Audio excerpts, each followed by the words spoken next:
husky. Good morning, it's another day, my friend. But soon the sunshine turns to moonlight, life goes on. You take some time to say goodnight, you close your eyes to dream next thing tomorrow's here. It's a brand new day, never hold on to hate, cause you was placed here to be great. Please take your place. All queens got a seat at my table, cause without y'all, then the man ain't able. Melanated queen, connected to the universe, and so I gotta thank my mom for my birth.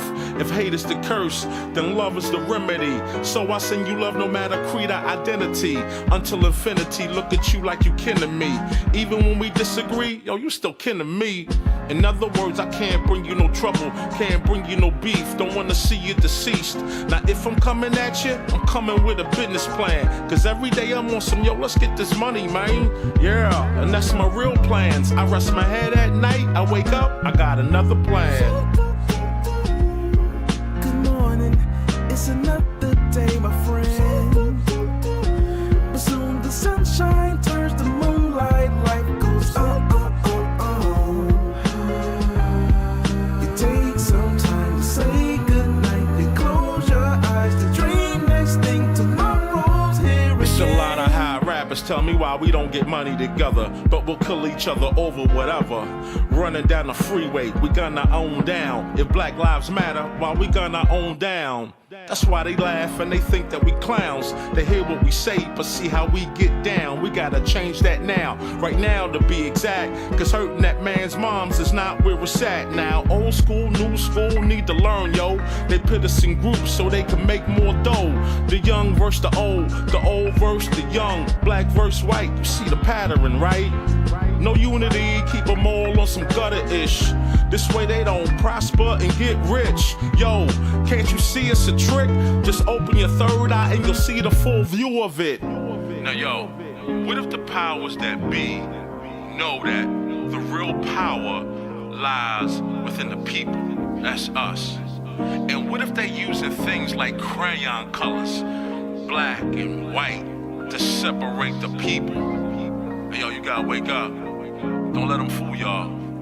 Spread love. Good morning, it's another day, my friend. But soon the sunshine turns to moonlight, life goes on. You take some time to say goodnight, you close your eyes to dream next thing tomorrow. Good morning, it's another day, my friend. But soon the sunshine turns to moonlight, life goes on. You take some time to say goodnight, you close your eyes to dream next thing tomorrow's here again. Good morning, good morning, good morning, good morning. Good morning, good morning, good morning, good morning. All right, y'all know what to do. It's that time. Drop a 1 in the chat if you can hear me. Drop a 1 in the chat if you can see me. We're gonna go ahead and get into it. Hopefully y'all are doing well on this Thursday morning. Oh my gosh, we almost made it through the week. This is crazy. I see all the ones in the chat too. Thank y'all for dropping the 1 so I can know that we are good, because I be muting myself sometimes. Oh, and we looking all crispy and clean on the screen. Welcome back, y'all, to another episode.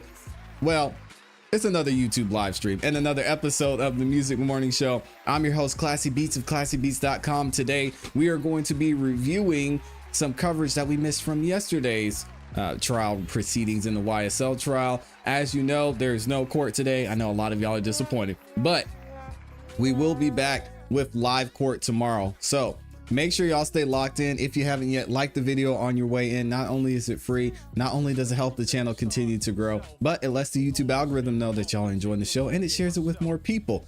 But before we get started, I gotta shout out the people in the building. Shout out to everybody who's in here. Of course, the awesome, amazing Amy is in here first thing in the morning. As always, I appreciate you, Amy. We've got Mark is in the building. Les Cleaver's up in here. Michi's in here as well. Good to see you. Dennis, we've got Dennis in here. Who else? Tanya, Cindy, Lauren Robinson's back. Good to see you. Davin's in here as well. Shout out to Davin and thank you for your service, sir. Be safe out there. We got Mr. Stingy Hearts. Okay, that's a dope name. Kyrese is in here. Shout out to Auntie. Lavisa's in the building. Christian's in here. Sabrina, Erica, Anthony. We got Them Eyes Are Deadly. Good morning. We've got is it Monterisa? Good to see you. 8 Fits is in here. We've got Brownies is in the building. Good to see you. Shout out to Brownies. F-Bombs is up here. What's up, F-Bombs? I see you in the building. Who else we got? Satin is in here. Harp City. The Honorable Attorney Kel Bell is in here this morning. What does Kel Bell say? I'm clearly spending too much time with you, Classy Beast. Why is that, Kel Bell? I woke up in the middle of the night singing this song. Shout out to Kel Bell. Hey, it's a good one. And shout out to the Bishop too. Y'all make sure you go check him out. He's on all streaming platforms doing some great work out there. Wood Drum is in the building. Chop Chantel and our minions is up in here as well. We've got Travis in the building. X-Tina is in here. Stephanie is in the building. That girl, Sunshine. Thank y'all for dropping the ones in the chat. All right. I'm going to say good morning to a couple of y'all as we go throughout the video, throughout the live stream today.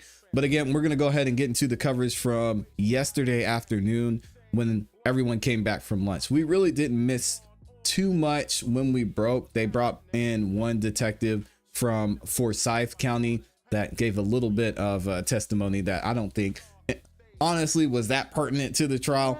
But we're going to start at the point to where we picked up from lunch yesterday. So again, if y'all could make sure you like the video on your way in, and we're going to go ahead and get into it. Lauren Robinson with the spoiler alerts already saying Max Cook. Yeah, he was on fire yesterday.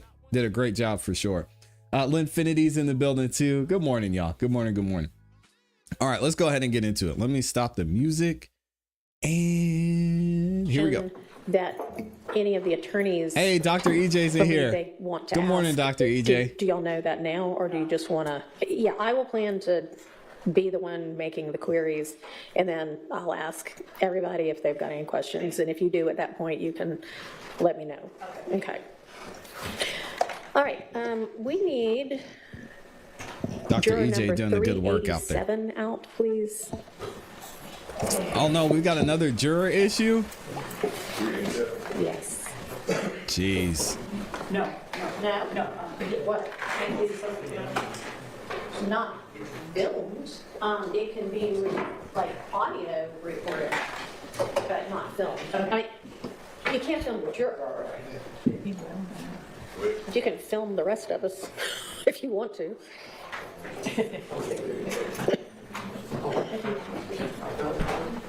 I think you stand even if it's just one juror.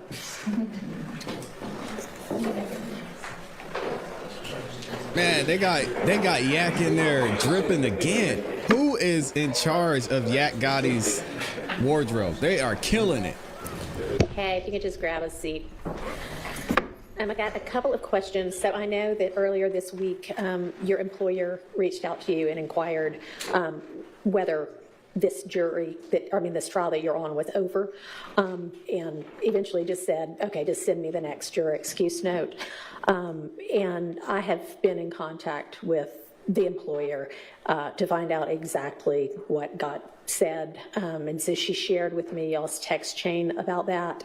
And essentially she says, she just asks, are you still on jury duty? And you say yes. And you ask if everything's okay. And she says, yes, your teammate came in asking which trial you were a juror for and that a specific trial was over. And your response was, everybody and their mama keeps saying that.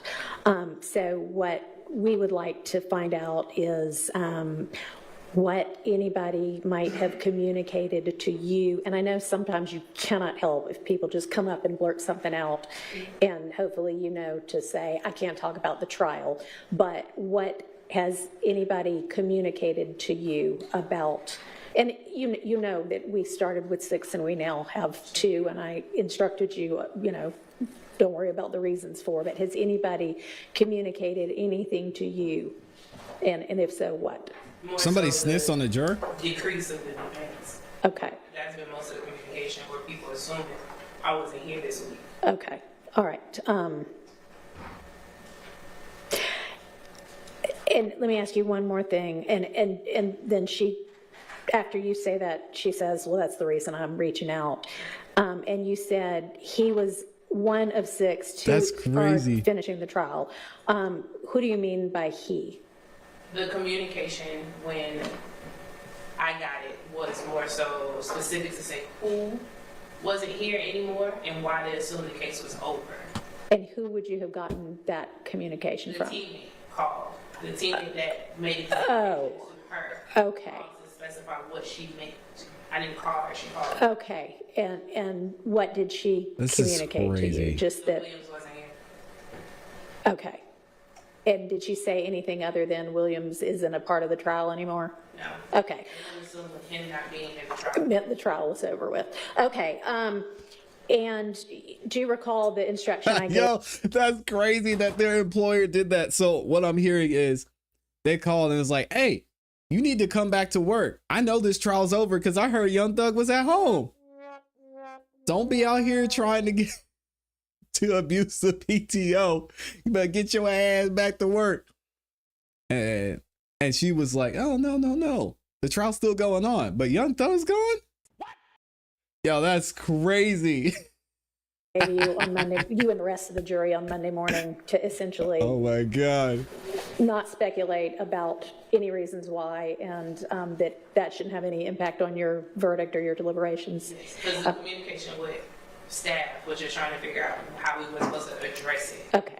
Look at And Max. I mean, He's you over there haven't done anything cheesing. wrong. We just have to figure out, because obviously y'all are supposed to only consider the case based on the evidence and the information you get from here in the courtroom. So just want to make sure that you are able to, I know this communication came after my instruction, so are you still able to follow that instruction? Yes. Okay. No. Great, perfect. I'll excuse you back to the jury room. We'll have all of y'all out in just a sec.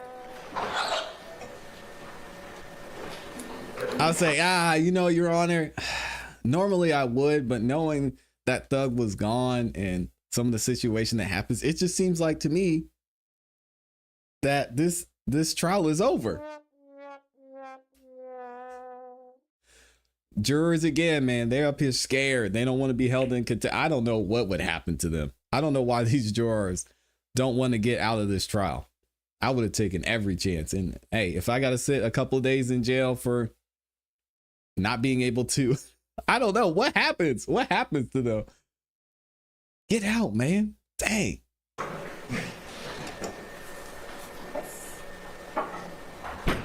Okay. Anything anybody wants to put on the record after that? Your Honor, given that she didn't indicate, as the court said it was looking to hear, I don't suppose so. No? Yes. Mr. Sharp? Yep, still, we're fine and ready to continue forward. Okay. And Mr. Weinstein? No issues for Mr. Kendrick. Okay. Great. Then let's get the state's next witness and we'll get the jury out.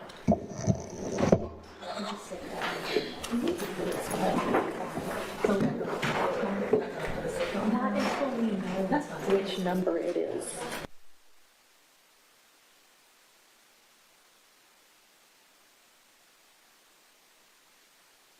All right, here we go. Let's skip ahead. We're bringing the jury back in for this BS. Why do the jurors not Beforehand, want to right? get out of Having here? your witnesses, if they've got a stack of pictures. Y'all are still having your witnesses, if they've got a stack of pictures or something, look at those beforehand, right? Okay. That was my fault this morning. Okay. She lives in Macon, so I didn't get to see her. Okay. I apologize. That's okay.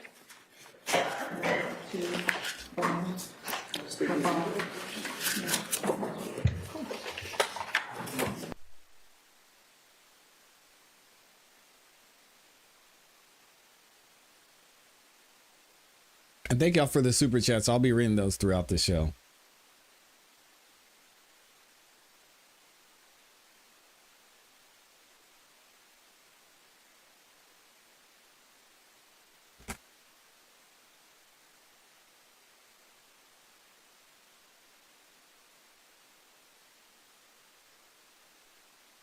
I see y'all in there. And so what we have ultimately is that there is no evidence, none. Investigator? Either one. Okay, you've been with us before, so I'll just remind you, you're detective or investigator? Either one. Okay. We got Santa Claus is back in And here. I Y'all can't remember if it remember? was detective or investigator. Either. Y'all remember that Leah Abadi, before she got up out of there with her client, she was cooking Santa Claus. We need to put some respect on his name. I'll find out and remember his name, but y'all were calling him Santa Claus in the chat. Okay, you've been with us before, so I'll just remind you, you're still under oath, and you can go ahead and have a seat. Detective Hogan, welcome back. Thank you. Good to be here. How are you this afternoon? You got cooked again? All right. Dang. I want to direct your attention to March 14th, 2022. Did you have the occasion to respond to the 400 block of Windsor Street Southwest, the intersection of Windsor Street and Interstate 20, Atlanta, Georgia? I did. Yes, ma'am. And is that location in Fulton County? It is. Why did you respond to that location? I'm a homicide investigator. There was a homicide that occurred in that intersection, and I was assigned to be the lead investigator for that. What time did you respond to that location? I think I got the call around 10:30 at night. And then I arrived sometime after that. Once you responded to the location, what, if anything, did you find? Oh, well, I was told that the incident occurred at the intersection of I-20 or underneath the bridge or close to the bridge, I-20 on Windsor Street. I came in off of Fulton Street, I believe, and came in and saw there was a large area surrounding the intersection that was surrounded by a crime scene tape. I pulled up.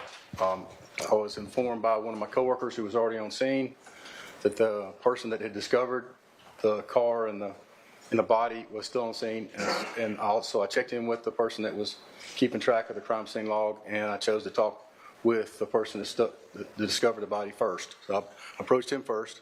Shout out to Detective Hogan. And interviewed him. Okay. I'm going to show you what's already been admitted as 65 VV. Okay.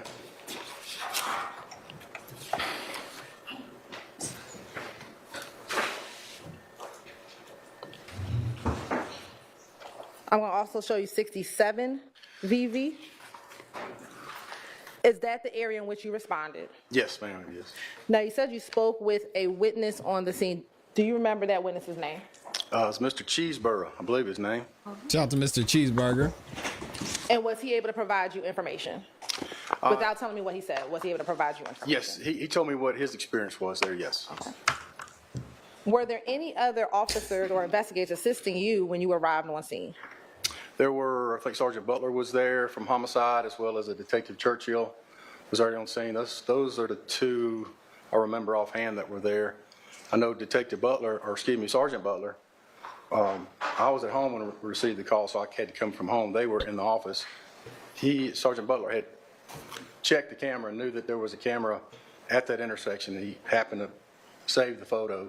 The camera at the DOT there does not record, but it does show live images, but that camera just so happened to have frozen at the point where Mr. Cheeseborough was getting out of his car to go check on the person in the red car. When you got there and after you spoke with Mr. Cheeseborough, spoke with Sergeant Butler, spoke with Detective Churchill, did you make any observation about the vehicle? I did. What did you observe? Well, the car was in the intersection in the far left lane at the red light, stopped. It's at the red light. The driver's side door was open. There were bullet holes in the passenger side of the car, and some of the glasses broken out. And the driver of the vehicle was sitting in the driver's seat, deceased. And there was a pistol in the front seat, laying in the passenger seat. It had the passenger side glasses broken out, and there was glass fragments on top of the pistol. And I'm going to show you what's been admitted as 77 VV.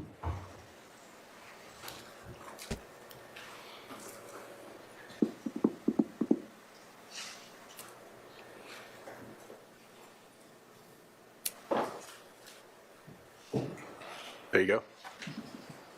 Now, looking at 77 VV, Was there any significance to you about how the glass was sitting on top of the gun? Yes, from my experience, I believe the gun was sitting on the seat when the shooting happened, and the glass was broken and exploded inward and landed on top of the gun, which indicates to me that it was not used in the interaction. It was just laying in the seat. Looks like it. And did you ever have the occasion to view more in depthly the victim who was in the driver's seat?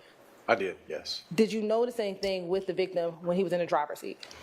Most notably, his right He hand was was dead. inside his pants. Commissioner, Go ahead. Commissioner, You may. He said what? His right hand was in his pants. Do you have another gun in there or something else going on? I'm going to show you what's been marked as 202 VV and 203 VV. Victor, Yes. Victor. Do you recognize 202 VV and 203 VV? I do. And how do you recognize it? Those were, when the crime scene's there and the medical examiner's there, they examine the body. The medical examiner does his examination, and our ID unit follows behind and also takes pictures.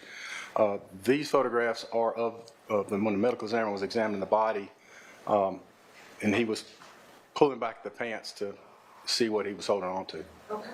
And I'm going to, it's a very accurate depiction of what the medical examiner saw. It's one way to put it. March 14, 2022. Yes. Your Honor, this on the state would like to admit 202 VV and 203 VV as evidence. They're admitted. I'm going to publish 202 VV on the screen, and I'm going to hand publish 203 VV.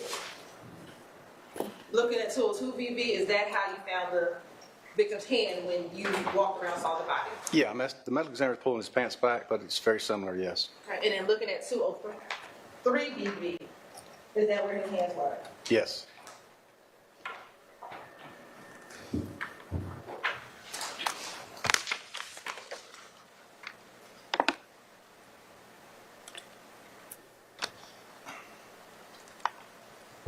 Now, once you made some observations of the body, what, if anything, did you do next? Well, part of my initial visit to the crime scene is I try to gather any physical evidence or determine if there's any kind of evidence on the scene that's going to be interest to me or might further investigation.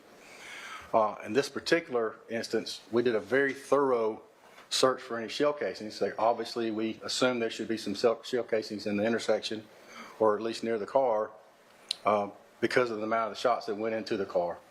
We didn't find any. We did a very thorough investigation, and we didn't find any shell casings. No physical evidence outside the car was discovered. And as an Interesting. investigator, was that a note to you that you did not find any shell casings? Yes, I mean, at that particular time, I had a couple theories. Was, well, either he was shot, the shell casings landed in the intersection, and during the period of time before the shooting happened and he was discovered, with the cars driving through the intersection, they might have kicked up some shells and moved him out of the way, and they got gone. Or he was shot from inside a car, and the shell casings were inside the vehicle he was shot from. And those were just my assumptions on the scene at that time. And while on scene, did you have crime scene come and process the scene? Yes, ma'am. And as you already discussed, did the medical examiner's office come out and also examine the body and also remove the body from the scene? They did, yes. When you first arrived on scene, did you have knowledge of the identity of the victim? Not immediately, no, but there was a fingerprint scanner that was brought to the scene. That's a device that we use when we're trying to identify anybody, really. But it's a pretty slick machine where you can take a fingerprint, place it on. It's a mobile device, like it's pretty large cell phone shaping. And were you able to determine the victim's I identity? wanted to hear how it works. And what was his name? Shymel Drinks. And you have a age and the date of birth. Yes, ma'am. That's His date of SHYMEL birth was drinks. 11/8 of 98. Oh, he was young. And how old was he? 26. I don't know, do some math. 98. I can do it. 26. He's pulling out his phone to see how old he was. Lord have mercy. We're doomed. Jesus. I can do the quick math because I was born in 90. So I know he's Was it 8 years. 23? Yeah. 24, well, it depends on his birthday. 23, 24, yeah. 26. All right, whatever. Now, after Mr. Drinks was taken from the scene, did your investigation continue? Yes. How? Well, He said 23. didn't really have a whole lot to go on at that time on the Jeez. scene. We had identified the victim, but other than that, physical evidence was really non-existent. I received a phone call from a Detective Grimsley. It's a friend of mine who works in auto crimes enforcement in the city. He was working that night, and he had taken upon himself to look at some of the city cameras to see if he saw anything, and he called me and said that he saw 2 cars following out the victim out of the BP station. You can see on the camera the red car and the 2 white cars going down to that intersection, the 2 white cars pulling up beside, and then they take off to the intersection and the red car stays there. So that was a... So wait. Let's make sure, because this story is going to be very important. He said there were 2 cars there and then 2 cars pulled up. Cameras to see if he saw anything, and he called me and said that he saw 2 cars following out the victim out of the BP station. Okay, they're You following can the see victim. on the camera the red car and the 2 white cars going down to that intersection, the 2 white cars pulling up beside, and then they take off to the intersection and the red car stays there. Okay, so it's 3 so cars that total. Was a The a victim clue and for 2 me other cars. to go back to at least investigate and gather the video from the BP station at the corner of Windsor and Fulton Street to see if there was anything on that video that might help with the investigation.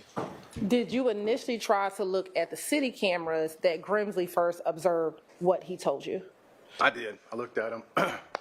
And were, That particular camera is a long ways from the intersection. You can see, but it's grainy. It's not very clear. It just gave me really just a clue or an initiative or a idea that, yeah, there may be something there, but there's nothing definitive could be determined from the city video.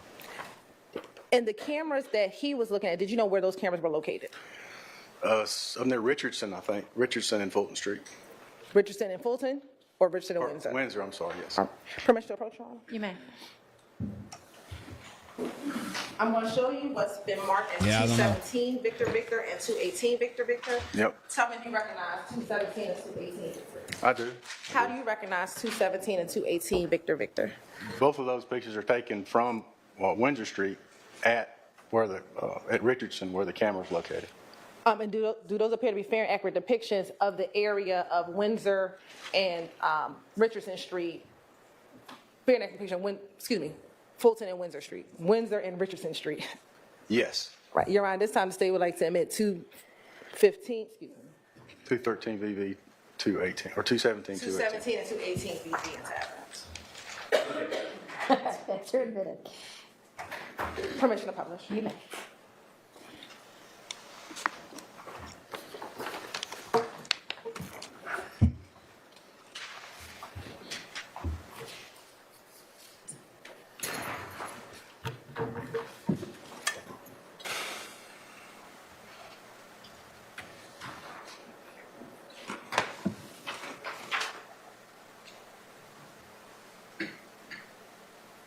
And I want to look at 218 VV. And your permission for Secretary Hogan to step down briefly? Permission for him to step down briefly? Sure. Looking at 218 VV, where would the BP gas station be as relates to this intersection of Windsor and Richardson? Sure. Go down to the next intersection. On the other side of Fulton Street, on the right-hand corner, is that BP station. And from this picture, are you able to see where I-20 is? Yes, but it's in the distance. Where in this You see picture? the bridge really. All right, thank you so much. Yeah, he loves his good old hat.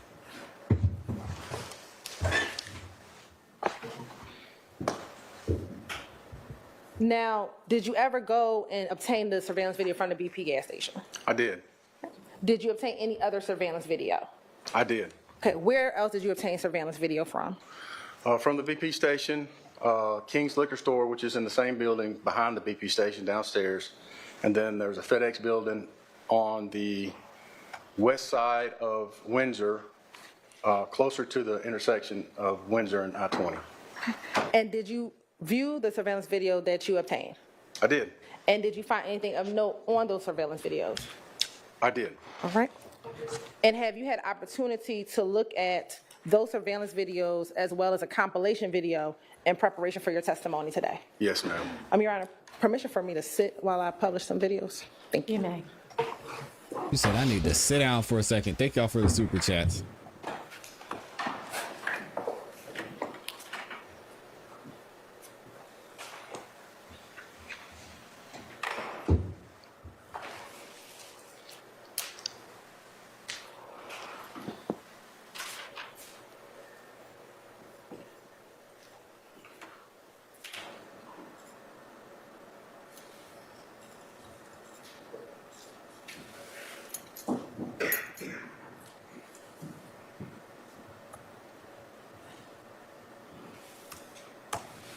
I'm going to publish State's Exhibit 116 BB.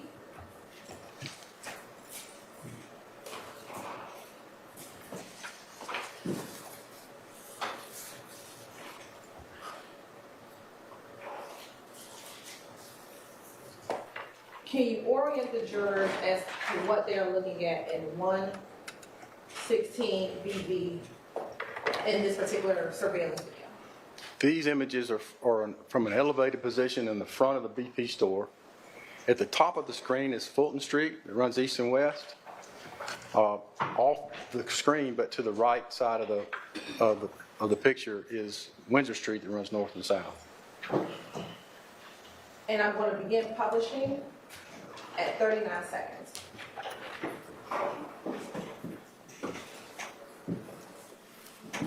Oh, here we go. Here's the surveillance video.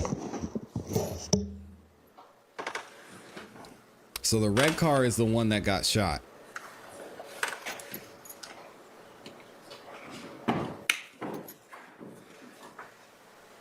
And do you know this is camera 19 in the surveillance video? Yes. Was there anything of note looking so far? Is that the on camera Infinity? 19? Well, the white Audi that just pulled in and backed into the parking space off camera, that turned out to be important. I'm going to pause at 1:08:09. Oh yeah, the Audi. Excuse me, not the Infinity.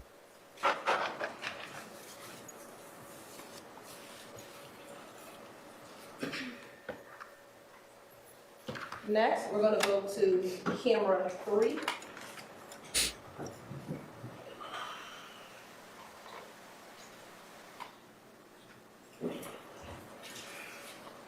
That was the one that he rented from Enterprise, allegedly.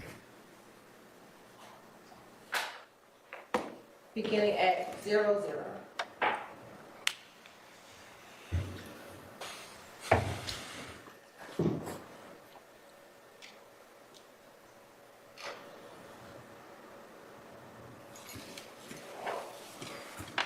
Now, why does the cashier look like they trying to rob the place?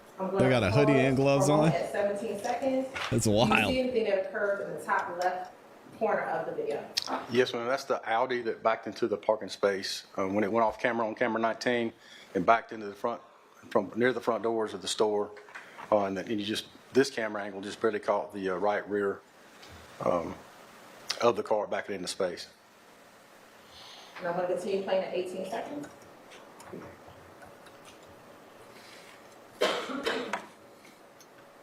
And is this the inside of the BP gas station? It is, yes. Back during the height of COVID, so everybody's got a mask on. Look at this cashier. He got a hoodie on, gloves, and a mask. Does he work there? Or is he robbing the place? What is going on?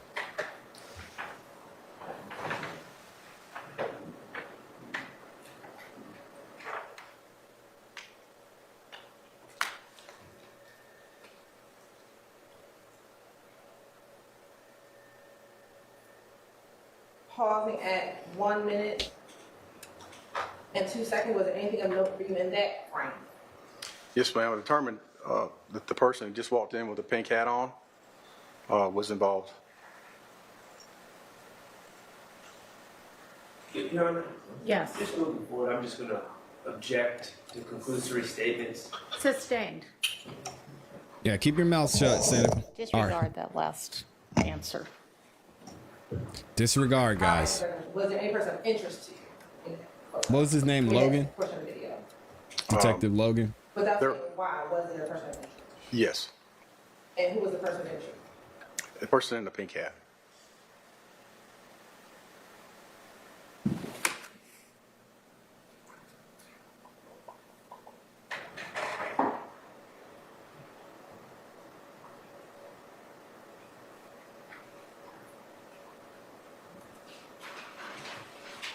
Go back to camera 19.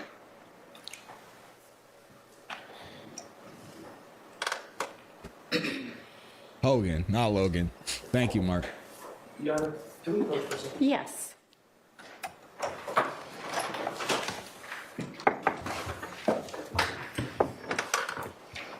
I was interested.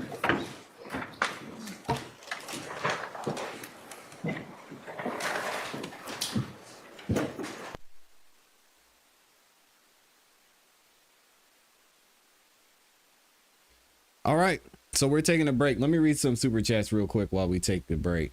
Oh, Unita Sims is in the building. Shout out to Unita. I told you what was going to happen on Tuesday, Unita.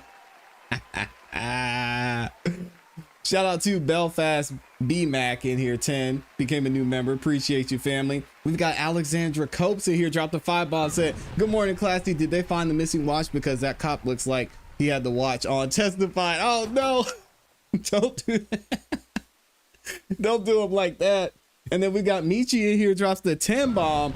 Says, shout out to ClassE Beats and Amy. Oh, my goodness. I love sitting in my work truck, watching the crew work with my phone propped up, watching the trial. Awesome channel. Don't ever, ever change. You know we won't. Slime in the building. Shout out to Michi for the support. Appreciate you. Let's keep it going.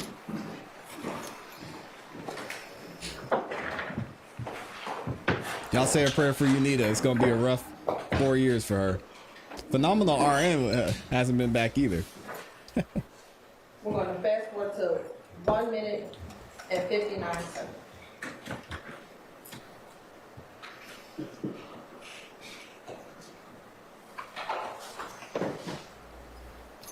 Where's the red car?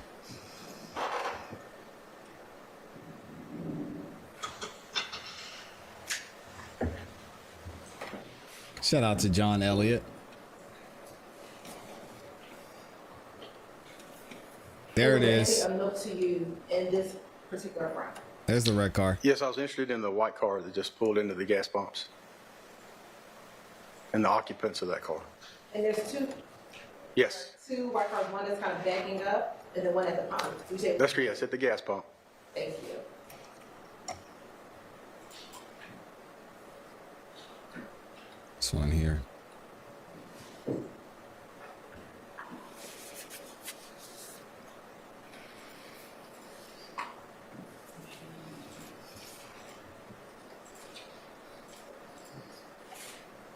So, Ms. Hilton, are you the one operating the Yes. screen right now?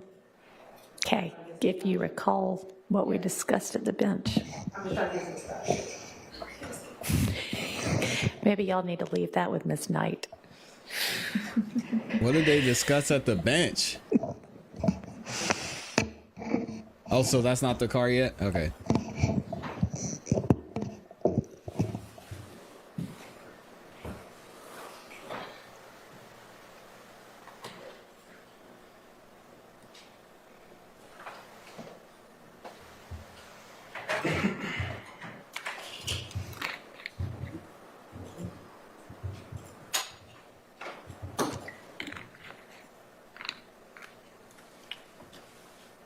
So now the media team got in trouble for showing the screen because I guess what did they say? What did this say on here?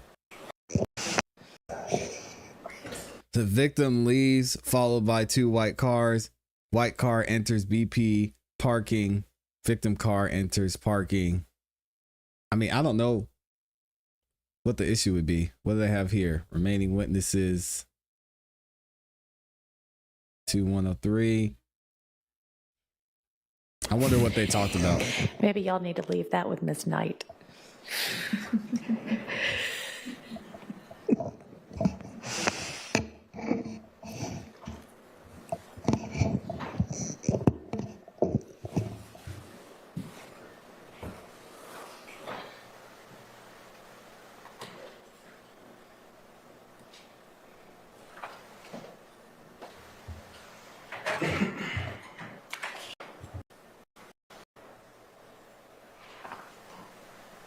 Lauren said Timu Court.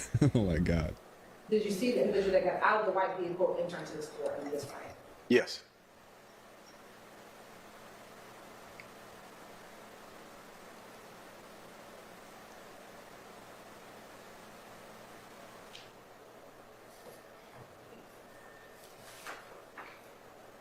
That looks like Shannon Jackson Stillwell right there.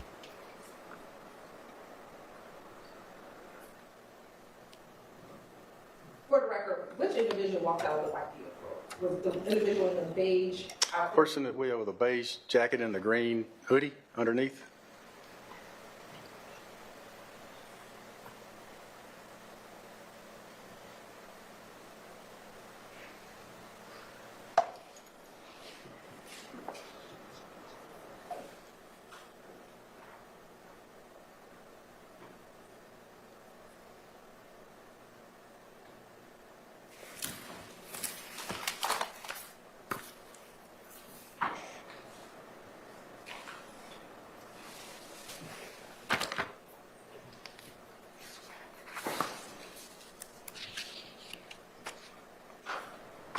Get it together, people.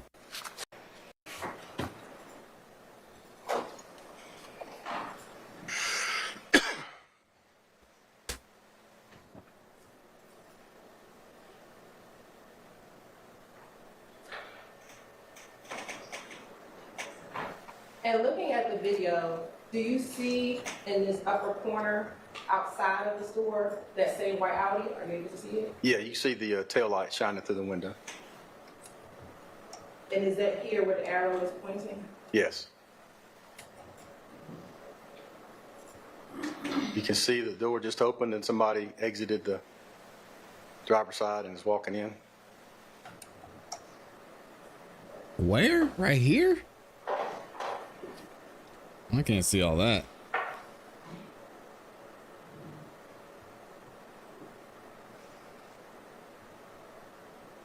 And did you see the same individual in the pink as we saw in the earlier camera footage walking as well? Yes, yes.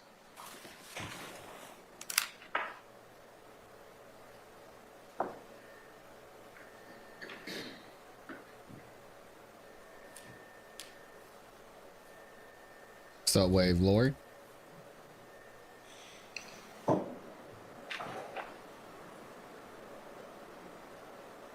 And then do you see the same individual in beige and green hoodie walking as well? Yes. And then the person with the pink hat puts the item on the counter and the person with the green hoodie pays for it for him.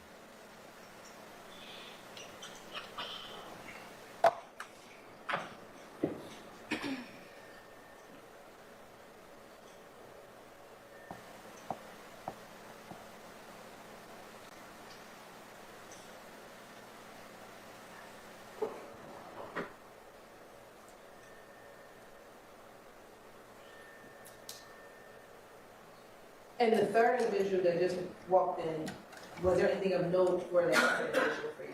It's a busy Yes, gas the young man station. that had the shower cap on and the white shirt that said Slimer down on the back, he was a passenger in the white car at the gas pumps, the Ford Fusion. He got out of the car and came in the store after the driver had come in.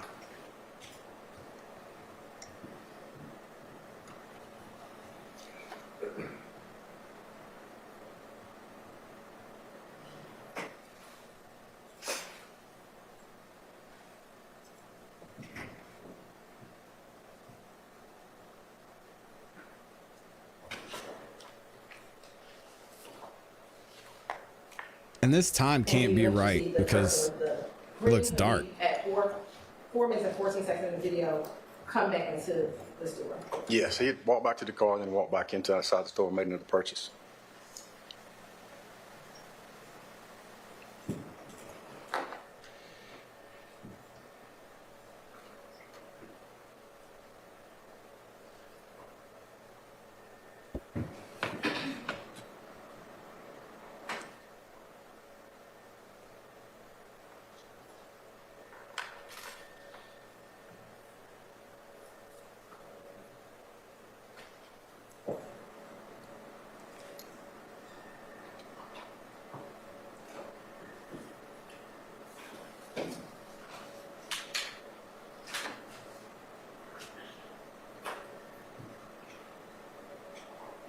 Now, does this camera or video image pick up where that last one ended?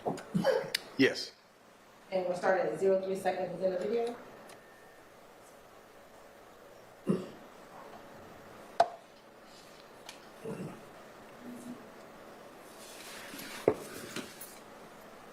Yeah, why is this time off? Can y'all see the time on your side? Yeah, you can see it. It's weird.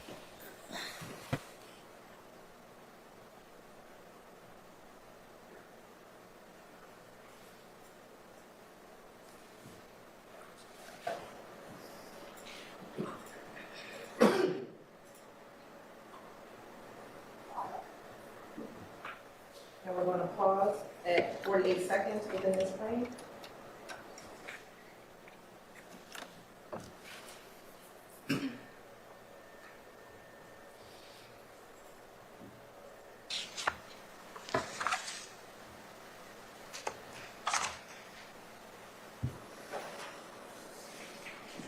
You can see the time right at the top.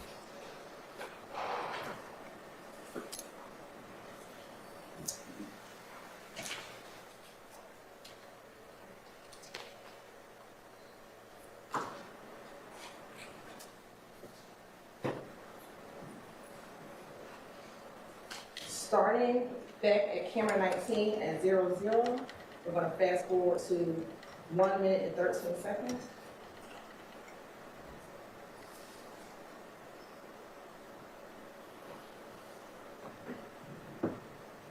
So is this the red car or there's another red car?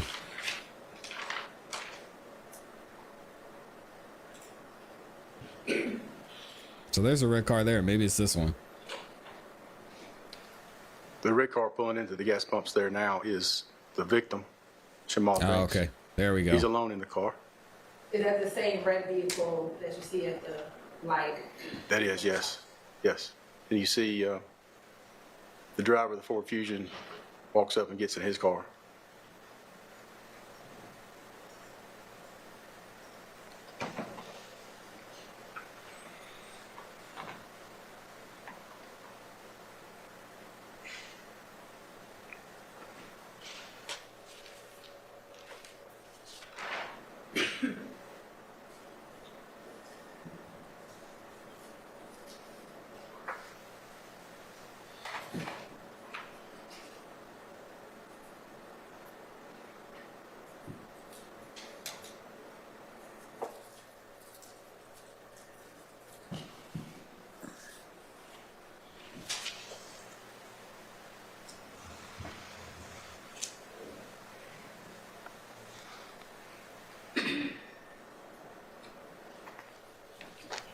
We're about to find out. There he is right there. Mr. Drakes exits the vehicle and walks into the store.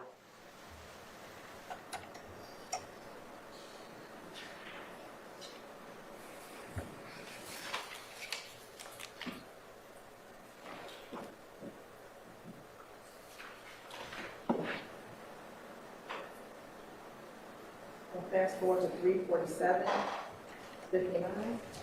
3:47.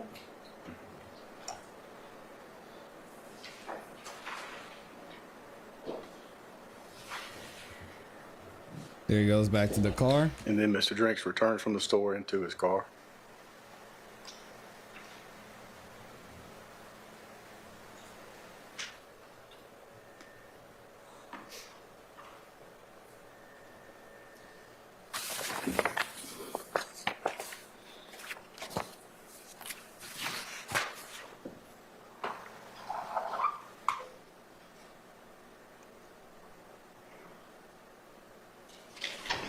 Going to publish camera 14.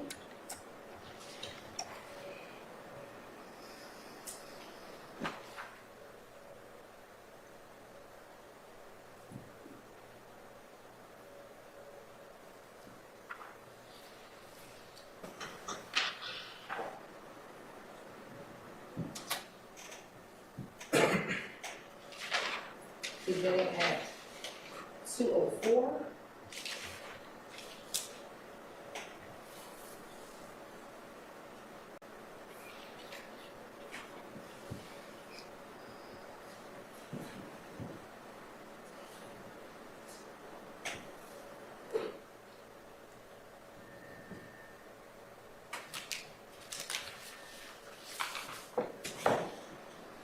That's Mr. Drinks.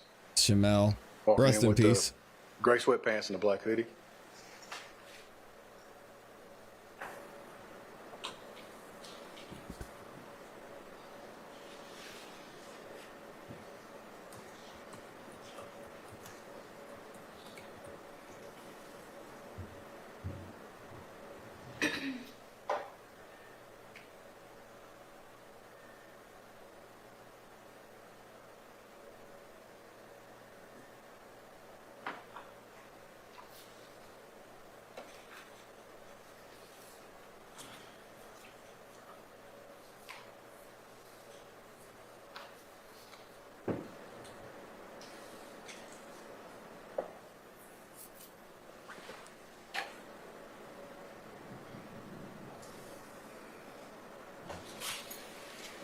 He exited the store. That's what I'm talking about, Elizabeth. Camera, and we can just see when he walks When he out. returns to his car, yes.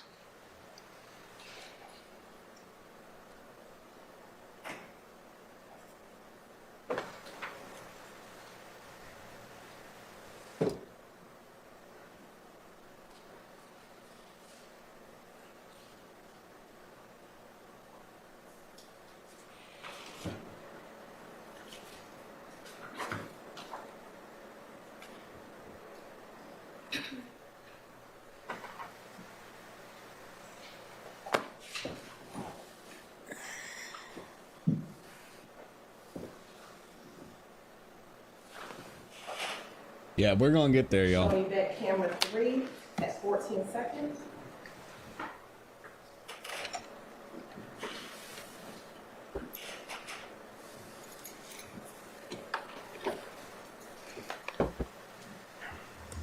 Is this just a close-up view from behind the register of what we just saw in those last 2 clips? Yes, that wasn't the victim, but yes, it is.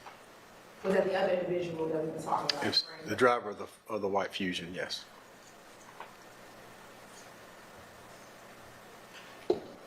So we've got a white Ford Fusion and a white Audi.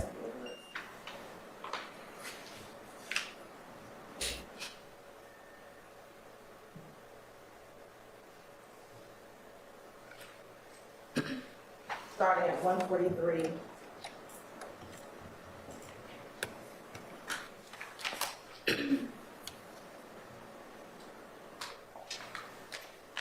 And is this still the Audi that we saw earlier? Yes, it's still sitting there with the tail light. You can see the tail light in the left-hand top corner of the frame. Right here.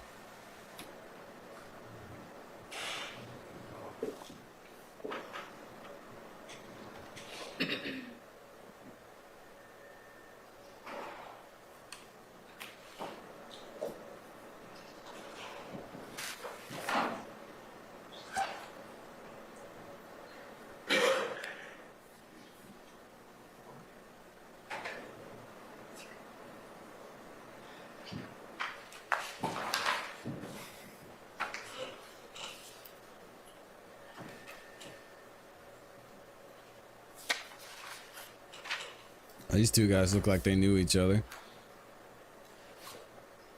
Shymel. They were together. And again, that's just a close-up angle of what we saw earlier. That's correct.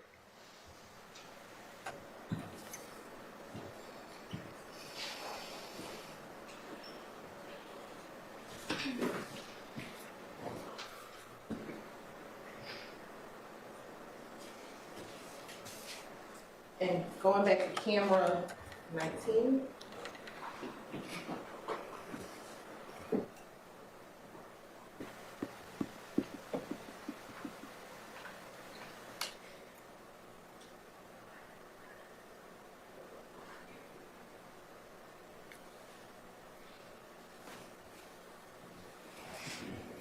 Starting at 11 seconds.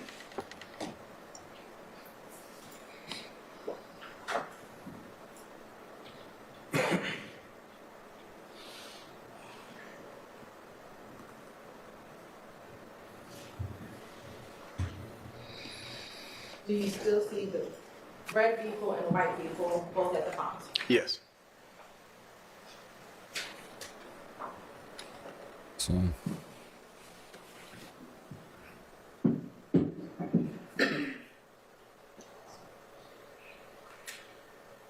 And based on your observation, had this white car been sitting for a few minutes at this point? Yes. And is the Audi still over here, Yes, ma'am. off camera? That's correct.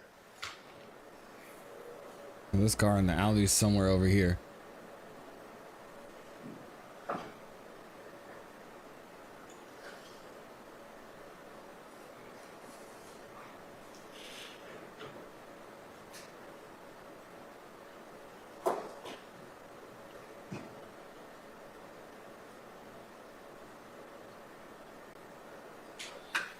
So did they just get lucky, or were they following him before?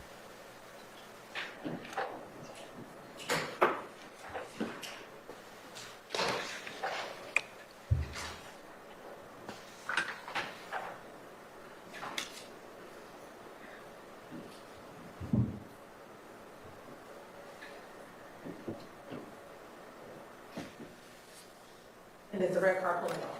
Yes. And are we at? So there goes the Audi. You see the red car pulls out on Windsor Street, exit, the Audi follows directly behind, and then the white Ford Fusion falls in behind the Audi. And was that everything of note to you on the BP gas station video? Yes. Interesting.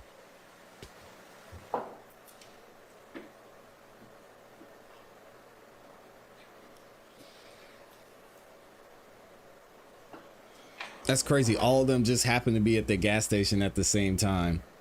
And did you also then review images from the King's liquor store video? I did.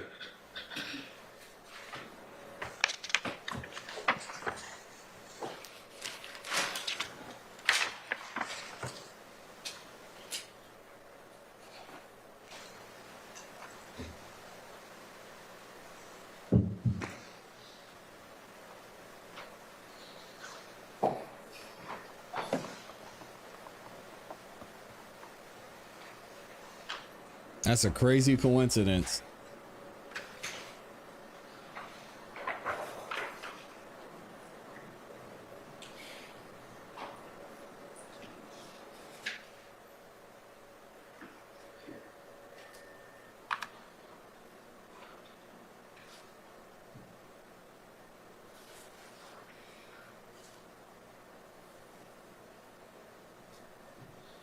Yeah, Susan, that's what I'm saying. Man, they just all happen to be at the gas station at the same time. It's kind of crazy.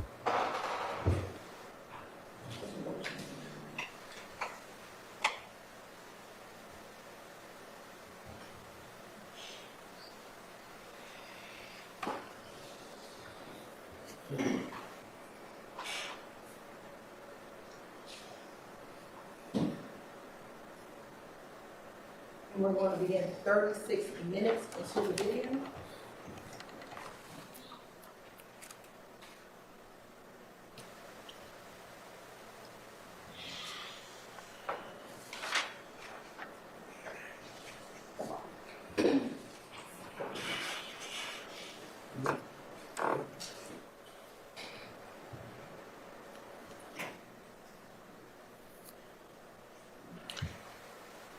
So this camera is posted on the outside of the King's liquor store there, pointing out toward Windsor.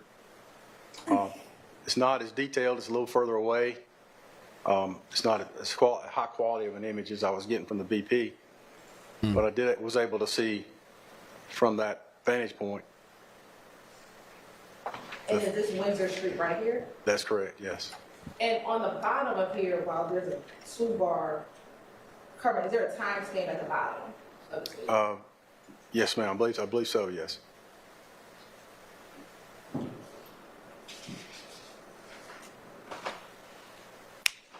Posting at 36.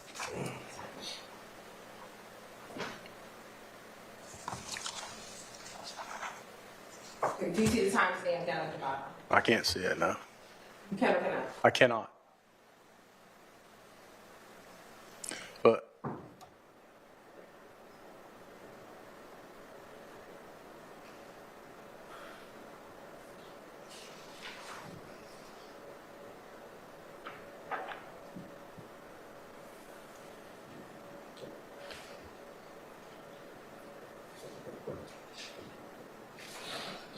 Do you see the timetable in the far right corner? No, ma'am.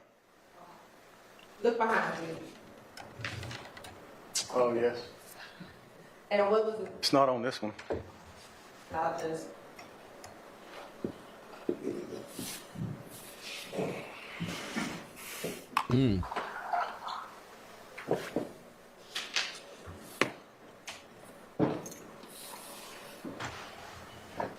What is the time on the bottom right-hand corner? This is 10:01 p.m. on the 14th of March. Okay, so I don't know. This was the time yesterday.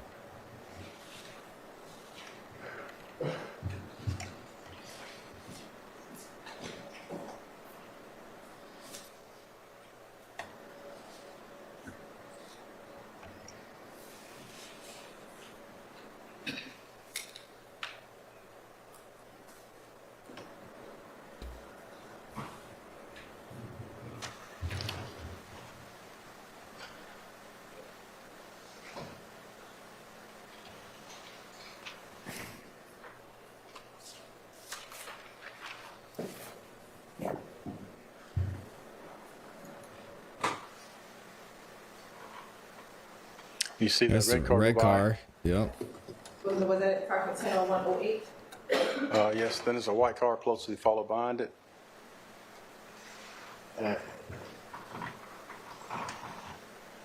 Another white car. And there was another white car as well, follows in. Okay.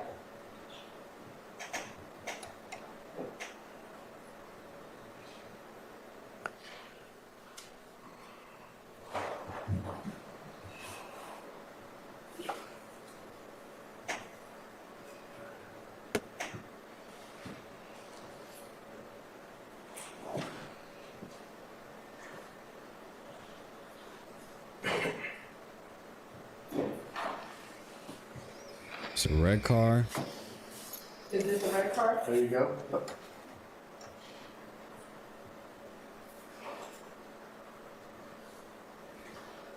And is this the first white car you That's saw? the first white car, yes. Is this the second one? And there's the second, yes.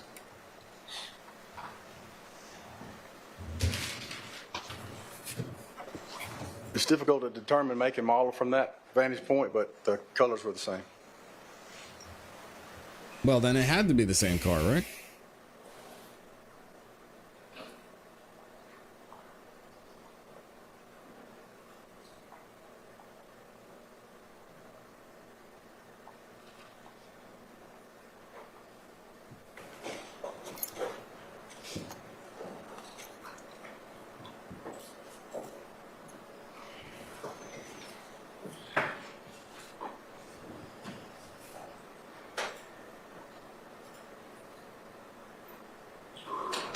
Now show me what's been admitted as 117 BV, publishing.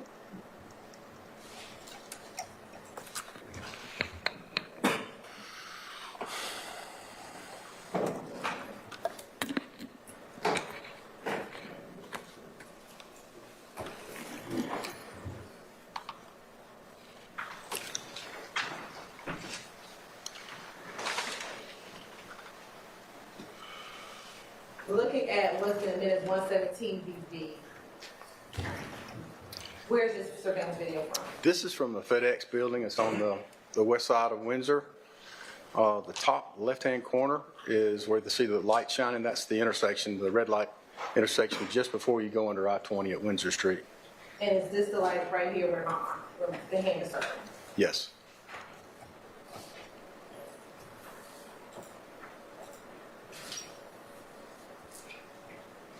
I'm going to fast forward to 1 hour and 1 minute into the video.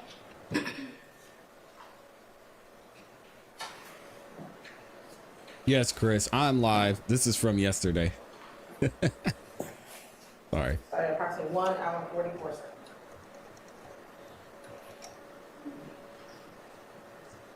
Ah, why is it in black and white? That's annoying. So that was the first red car that drove by that we saw in the other video. And then the second red car. No? That's not it.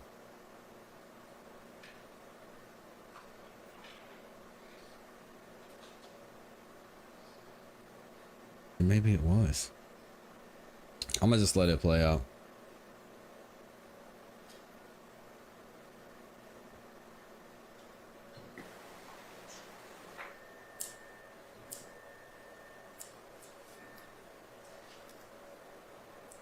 They got the night vision.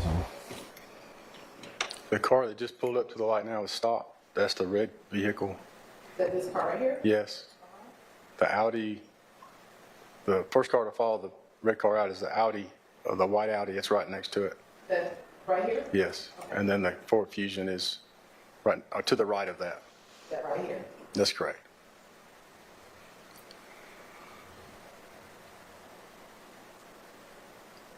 Now, is there traffic going in the opposite direction where the cars are stopped right now? Yes, there's traffic now trying to go onto I-20 eastbound.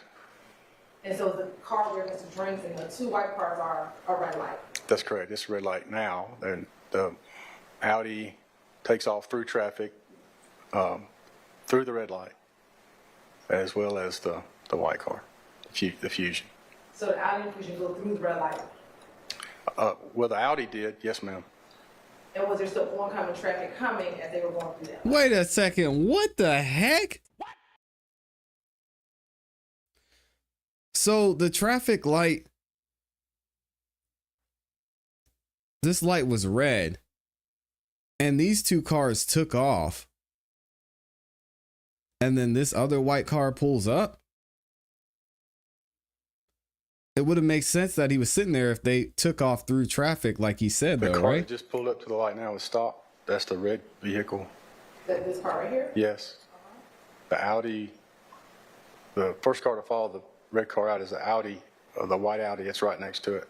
That right here? Yes. And then the Ford Fusion is right to the right of that. That right here? That's correct.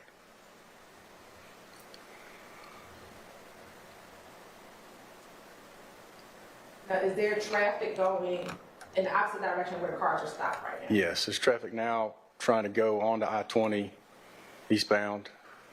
And so the car where Mr. Drinks and the two white cars are a red light? That's correct. It's a red light now. And the Audi takes off through traffic, through the red light, as well as the white car, the Fusion.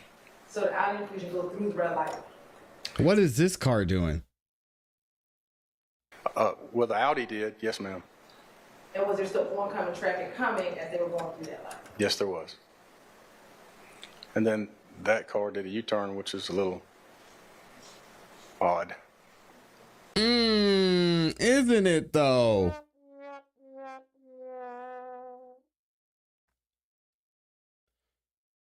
It's not, this is not odd at all. And again, y'all, I haven't seen this, so I'm just looking at it as it goes. This car pulls up, this third car pulls up and stops for a long time. Now you do see the red car move forward a little bit. A red light? That's correct. It's a red light now. And the Audi takes off. See that car, the red car looks like it's through rolling. traffic, through the red light, as well as the white car, the Fusion. So the This makes no sense, but why does this car stop? Unless that's... go through the red light? Well, the Audi did, yes, ma'am. And was there still oncoming traffic? And what would make sense to me is if this car is making a U-turn, they must have seen something here between the third car and this car that made them want to make a U-turn, unless they're just randomly like, oh, I'm going the wrong way. Traffic coming as they were going through that I mean, that's Yes, there was. speculation, but why would they And then make a That U-turn? car did a U-turn, which is a little odd. They might have been going the wrong. Why do you say it was odd? I don't know if what they witnessed or if they heard anything, but it's suspicious to me that at that particular time, since the red car no longer does not move, and it was around the same time that the murder occurred, that vehicle might have been privy to some information. So who's in the third car? Hold on, we gotta look. We gotta look at this. Yes, there was. And was there still oncoming traffic? Well, the Audi did, yes, ma'am. And was there still oncoming Nah, traffic? I don't know. I don't think this person saw anything. I'm gonna be honest, y'all, because they didn't come to an abrupt stop and they had their turn signal on. So they must have just been going the wrong way and they wanted to make a U-turn, because look, you can even see this fourth car Takes off through traffic. They've got their turn signal on, like they're going to make a U-turn. As well as the white car, the Fusion. So the Audi So look. go through the red light. Well, the Audi did, yes, Turn ma'am. signal, And was there still oncoming and then they make a traffic U-turn. coming as they were going through that light? Yes, there was. So I don't think this has anything to do with it. And then that car did a U-turn, which is a little odd. Why do you say it was odd? I don't know if what they witnessed or if they heard anything, but Yeah, it it's doesn't mean anything. suspicious to me that at that particular time, since the red car no longer does not move, and it was around the same time that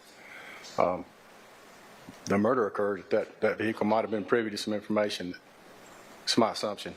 Were you able to locate or find it? No, Say again? that's a terrible assumption that the car. I disagree. Were you able to determine what vehicle that was that made No, it? no, ma'am. No, ma'am. Now, when you approached the vehicle, the red vehicle, when you got on scene, were there any defects to the back of the vehicle? They were all, most were on the, or all were on the. He doesn't talk about the third car at all. I know some of y'all have seen this already, but it seems like that third car sits there longer than the other two did.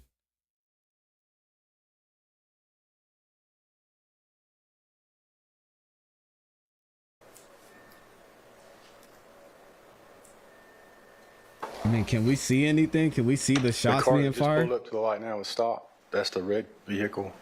That this car right here? Yes. The Audi, the first car to follow the red car out is the Audi, the white Audi. It's right next to it. That right here? Yes. And then the Ford Fusion is right to the right of that. That right here? That's correct.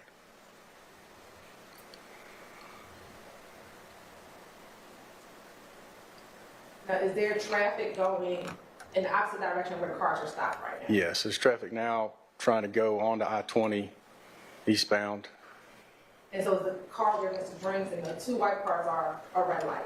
That's correct. It's red light now. And the Audi takes off through traffic, through the red light, as well as the white car, the Fusion. So the Audi Fusion go through the red light? Well, the Audi did, yes, ma'am. And was there still oncoming traffic coming as they were going through that light? Yes, there was. This is what Max was talking about yesterday.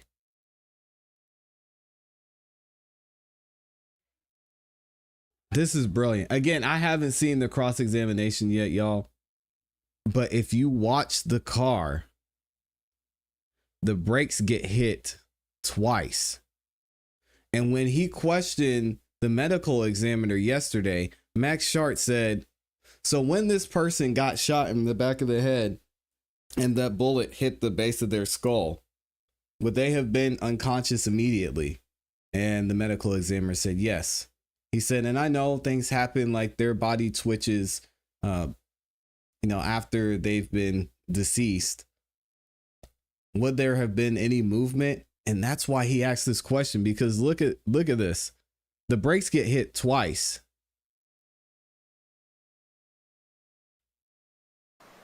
The first car to So, follow you see the red brake car out lights is the here. Audi, the white Audi. It's right next to it. That right here? Yes. And then the Ford Fusion is right to the right of that. That right here? That's correct. Brake lights, brake lights, brake lights. Now, is there traffic going in the opposite direction where the cars are stopped right now? Yes. There's traffic now trying to go onto I-20 eastbound. Brake And lights. so the car where Mr. Drinks and the two white cars are a red light? That's correct. It's red light now. And the Audi takes Car off starts through rolling traffic, forward. through the red light, as well as the white car, the Fusion. So the Audi Fusion go through the red light? Well, the Audi did, yes, ma'am. And was there still oncoming traffic coming? Oh.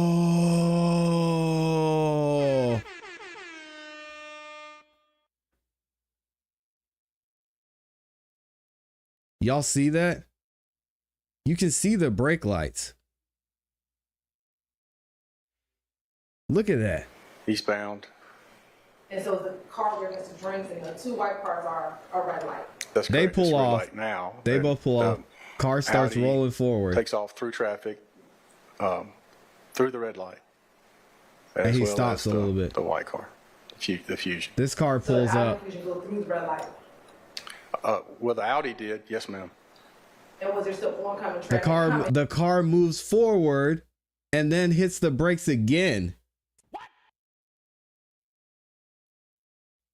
Y'all see that right here? Look at it. Takes off through traffic, The car moves forward. through the red light, as well as the white car, the Fusion. So the Audi Fusion go through the red light. Well, the Audi did, yes, ma'am. And was there still Lets oncoming- off the brakes and then hits the brakes again. If they had shot him with that fatal shot, he would have been unconscious and he wouldn't have been able to hit the brakes and let off the brakes again. I don't care about this pedestrian.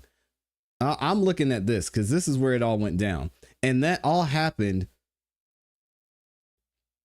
when this third car pulled up. red light. Well, the Fusion. So the Audi Fusion go He was still alive here. He had to have been because the medical examiner said when he was shot here and he was unconscious.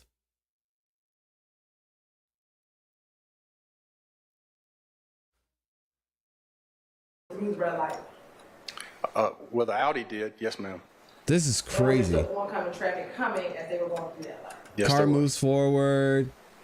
And then that car did a U-turn, which is a little odd. Car moves forward. So that car moves forward a little I bit would say it was odd.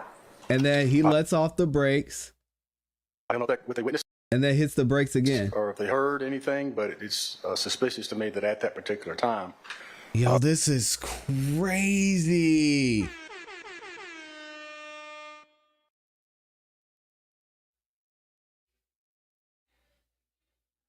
And y'all are telling me he didn't talk at all about the third car? Look at this. since the red car no longer does not move, and it was at around the same time that the murder occurred, that vehicle might have been privy to some information. It's my assumption. Were you able to locate or find it? Say again? Were you able to determine what vehicle that was that made No, it? no, ma'am. No, ma'am. Now, when you approached the vehicle, the red vehicle, when you got on scene, were there any defects to the back of the vehicle? And most were on the driver's side. But driver's side, passenger side? I'm sorry, the passenger This is side of it, crazy. Yes. I don't recall any in the rear. And this now the car's still stationary? Yes, it does not move anymore. It stays there till we get there. Wow. Y'all, I don't know what Max is going to say during cross, but Max called it.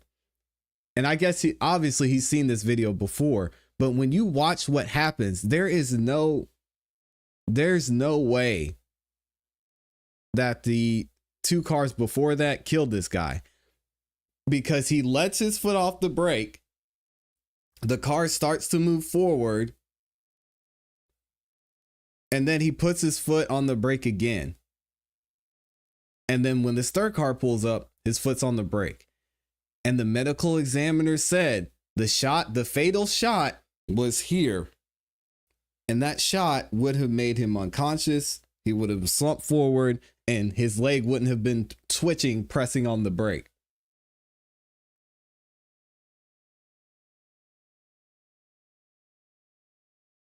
This is crazy.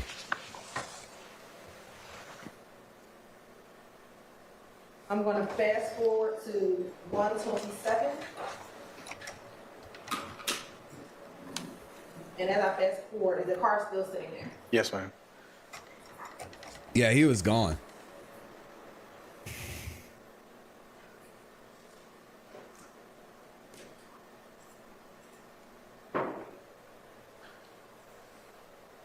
Yeah, that's what I was trying to see. Amy said, what about the gunfire flash?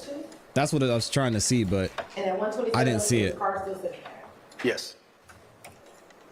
So let's go back then. Let's go back to the third car and see if we can see this.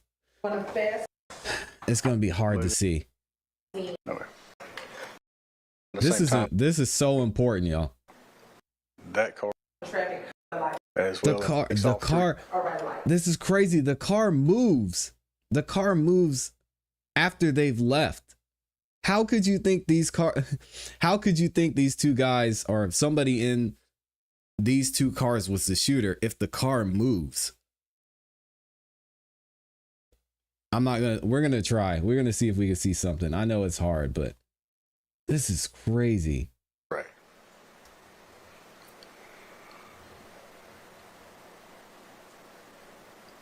Now, is there traffic going in the opposite direction where the cars are stopped right now? Yes, there's traffic now trying to go on to I-20 eastbound. And so the car where Mr. Drinks and the two white cars are red light. To me, the reason they pulled off as soon as they saw this car pulling up is because they were at a red light. You're not even supposed to stop, period. So they saw this other car pulling up. They're like, oh, hell no. We're out of here. I don't see anything that looks like shots fired or any of that.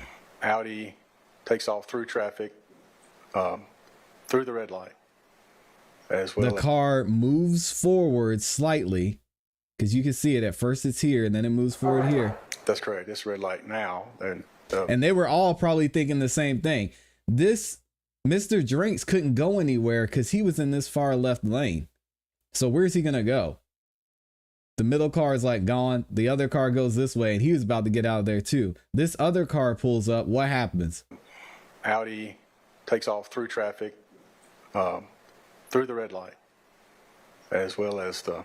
And this car stops behind Shymel Drinks' car. The white car. Which is odd. So the Audi should go through the red light?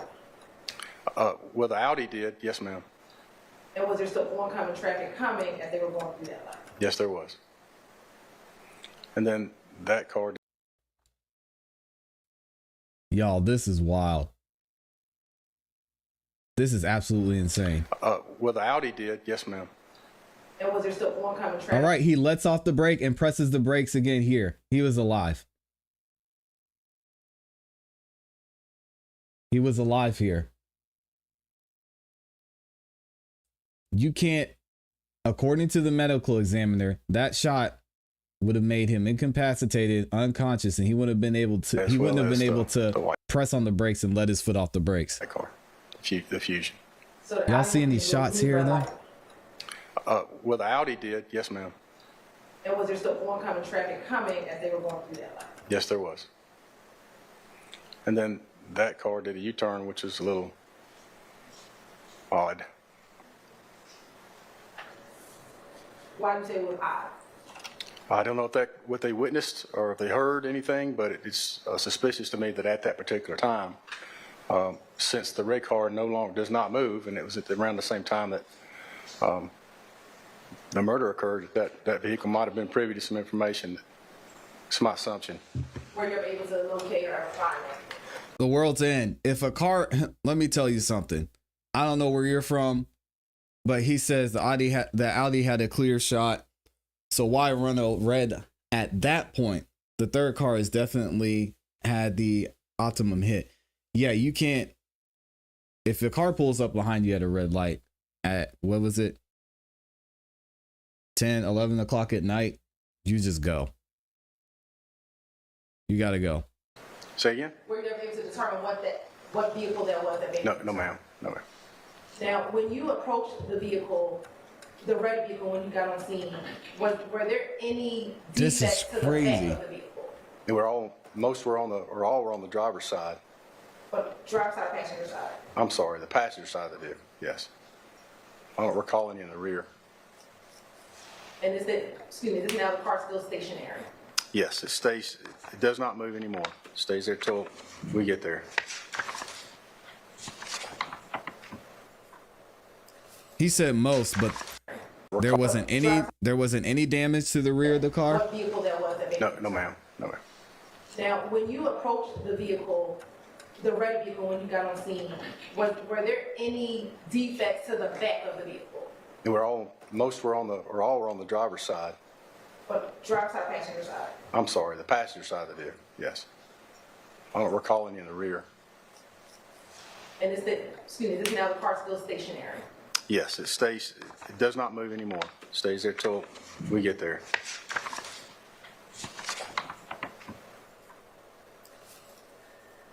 Interesting. I'm going to fast forward to 127. I can't tell, Rodney. And as I fast forward, is the car still sitting there? Yes, ma'am.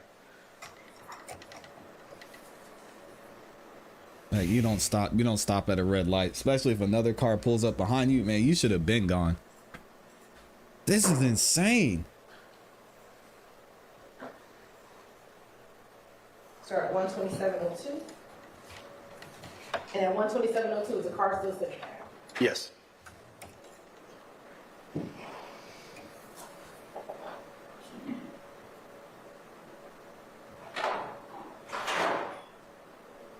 And y'all are saying the person walking because it could have been a witness.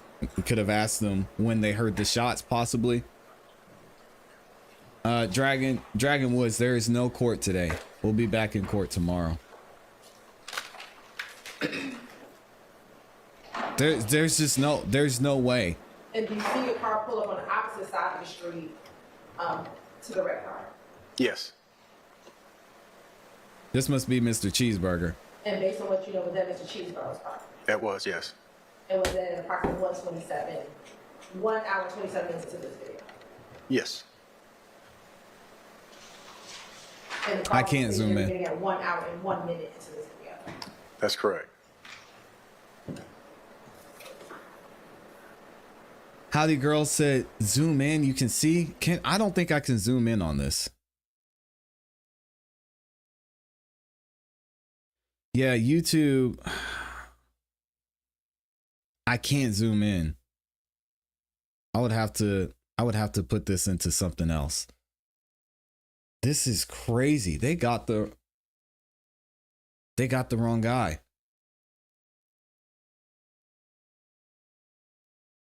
They got the wrong guy. How can I zoom in? Y'all are saying I can zoom in? Stable volume, quality.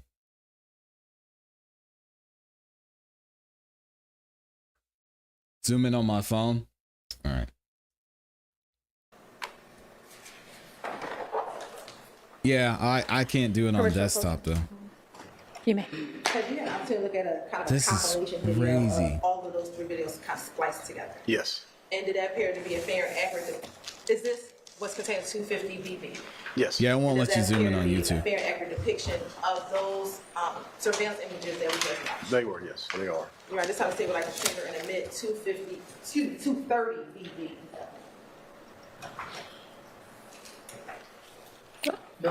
All right, that is admitted, 230 VV.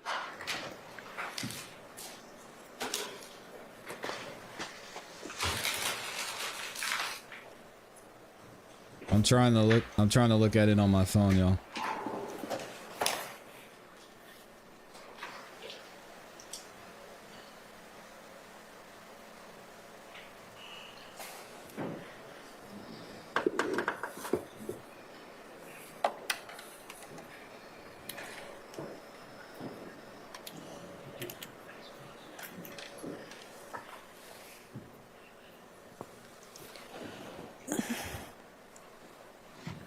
I'm sorry, permission to publish.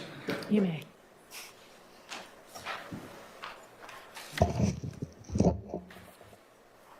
So the Audi comes in, backs into the parking space.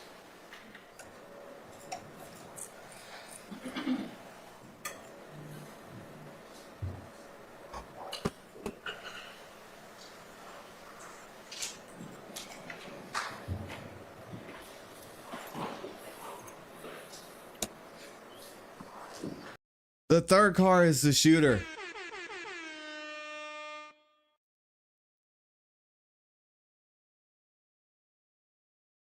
Oh my. Oh my gosh. If y'all are on your phones and you want to look at this, if you look right when the car starts to roll forward, right before the car starts to roll forward, you can see flash, flash, flash. Oh my God.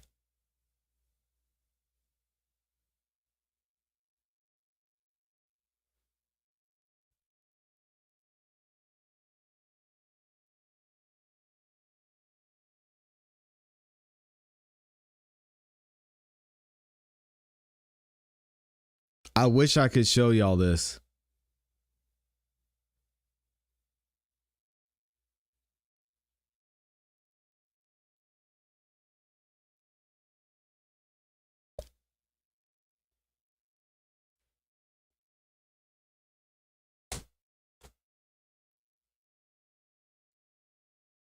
This is crazy.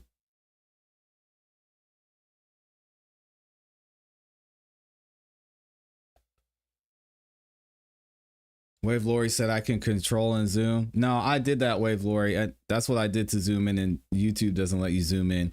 Maybe if I put it on full screen and zoom in. Nah, it still doesn't work. Oh my gosh.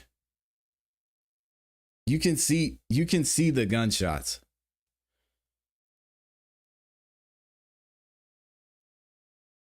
They got the wrong guy. I'm gonna figure out and see if I can zoom in. Yeah, it still would be hard to see it on desktop.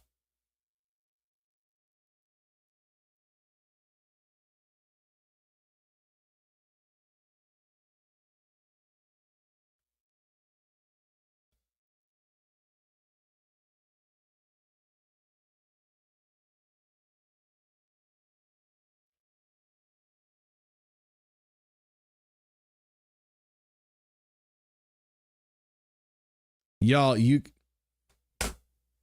can see it. You can see it as clear as day. And Miss Hilton, she's controlling the video. You can see her trying to move her mouse over it. Where is I'm sure Max already saw this. Press and hold control key on your keyboard and then press the plus key. No, Amy, I'm doing that. YouTube, it doesn't work that way.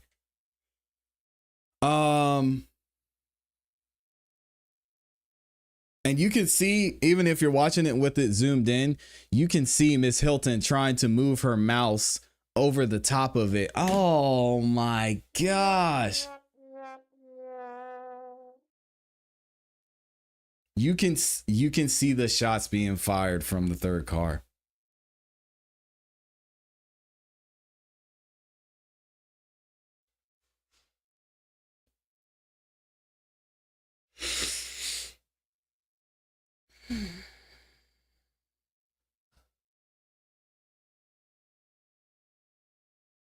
Y'all give me a second.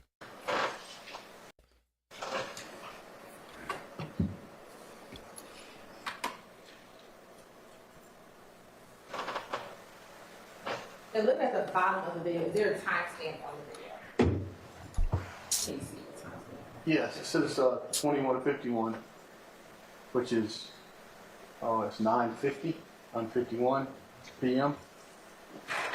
And is it on March 14, 2022? Yes.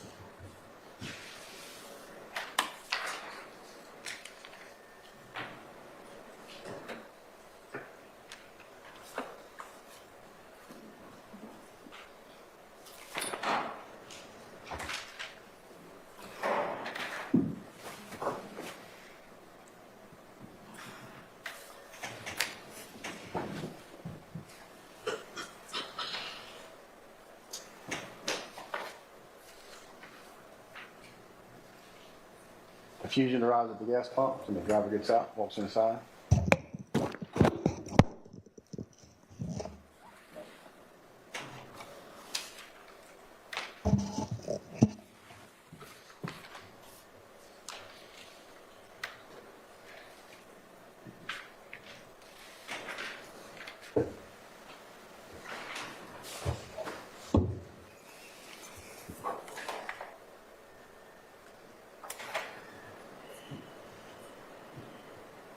He's followed inside a short time later by the driver's side rear passenger. And what time is it now? This is time. Says 21, when the camera changed, it changed to 21:50 on the March 14th, 2022.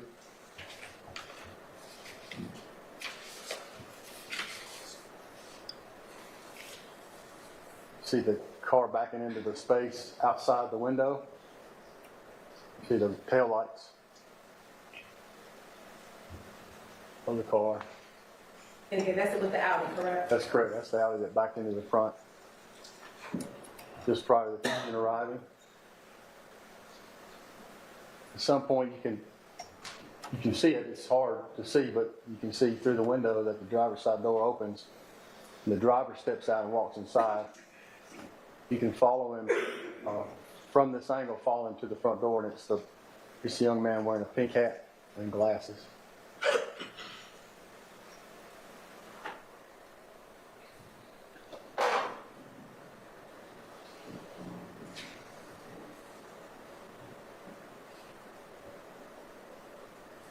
Zoom in by using the browser. So that's at 2051, and then shortly thereafter, the driver of the Ford Fusion comes in.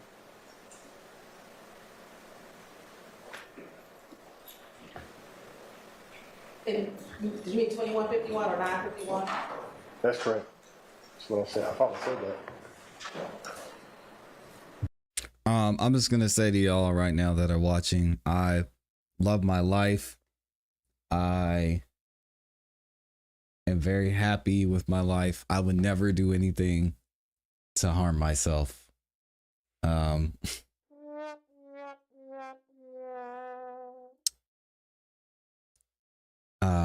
I'm here in Fulton County, as a lot of y'all know, and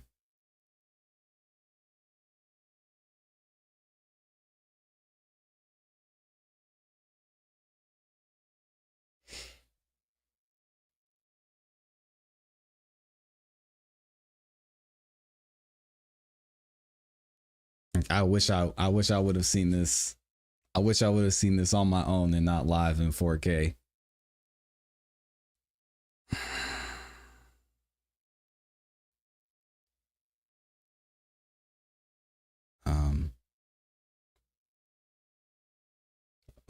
Let me run this back real quick. Audi, it's right next to it. That right here? Yes. And then the Ford Fusion is right I gotta to move the right after of this. that. That right here. That's correct.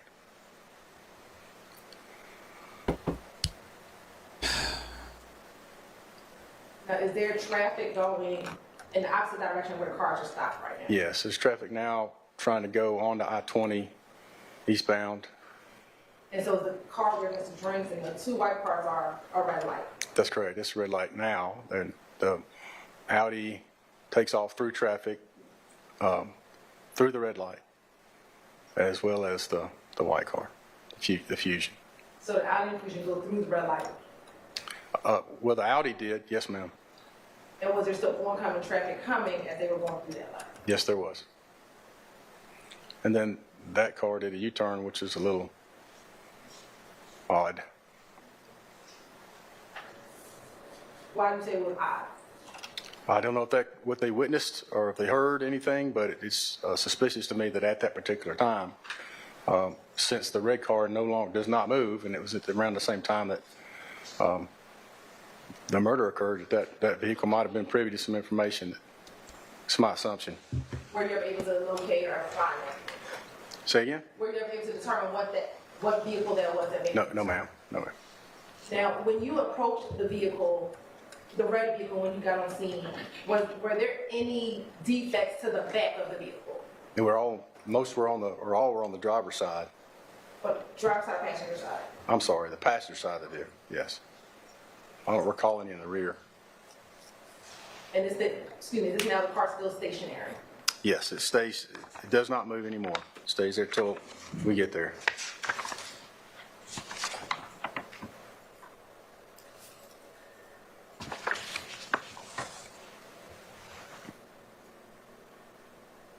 I'm going to fast forward to 127. And as I fast forward, is the car still sitting there? Yes, ma'am.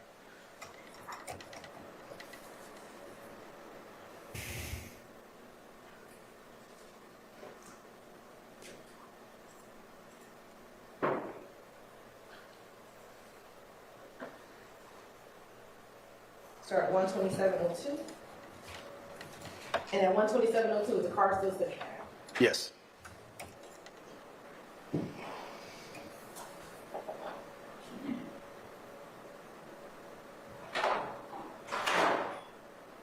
Guys, this is huge.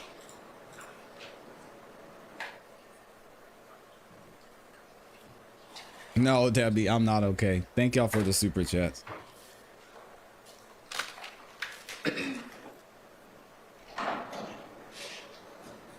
And do you see your car pull up on the opposite side of the street to the red car? Yes. And based on what you know, was that Mr. Cheeseborough's car? It was, yes. And was that at approximately 127, 1 hour, 27 minutes into this video? Yes.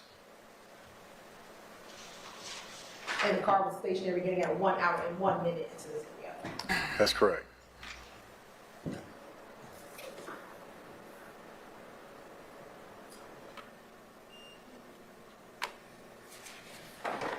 I'm trying to figure out how to zoom in, y'all. I'm good. You may. Have you had an opportunity to look at a kind of a compilation video of all of those 3 videos kind of spliced together? Yes. And did that appear to be a fair and accurate? Is this what's contained 250 VV? Yes. And does that appear to be a fair and accurate depiction of those surveillance images that we just watched? They were, yes. They are. You're right, this time to say like a trigger in the mid 230 VV.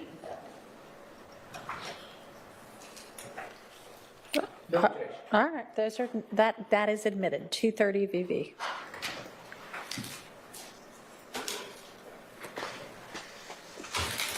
Yeah, it's not letting me zoom in, y'all.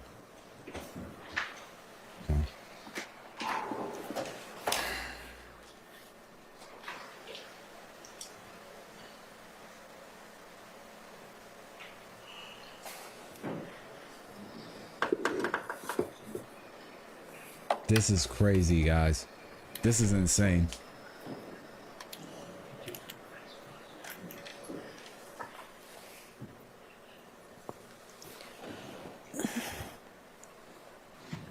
I'm talking commercial publisher. You may.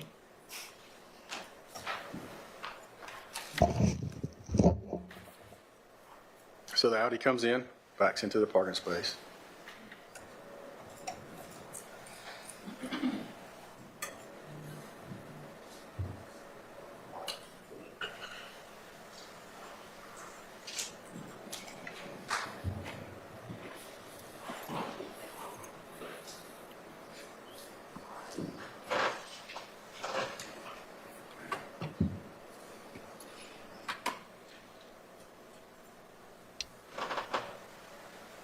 And look at the bottom of the video. Is there a timestamp on the video?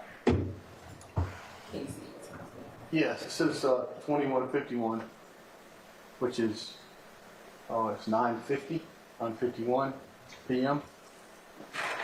And is it on March 14, 2022? Yes.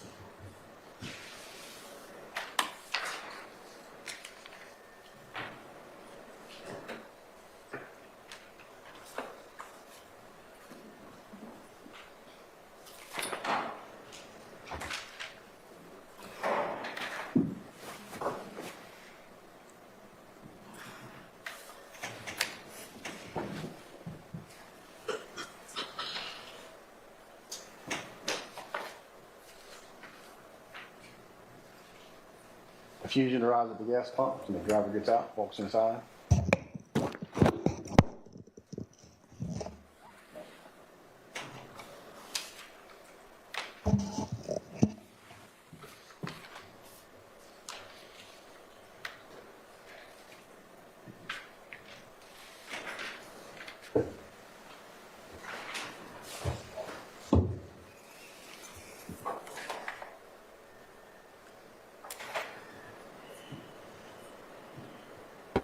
He's followed followed inside a short time later by the driver's side rear passenger. And what time is it now? This is the time. It says 21, when the camera changed it, went to change to 21:50 on the March 14th, 2022. So we're going back to this video? Why? See the car backing into the space outside the window. See the tail lights on the car. And again, that's with the Audi, correct? That's correct. That's the alley that backed into the front just prior to the Fusion arriving. At some point you can see it. It's hard to see, but you can see through the window that the driver's side door opens and the driver steps out and walks inside. You can follow him from this angle, follow him to the front door, and it's the young man wearing a pink hat and glasses.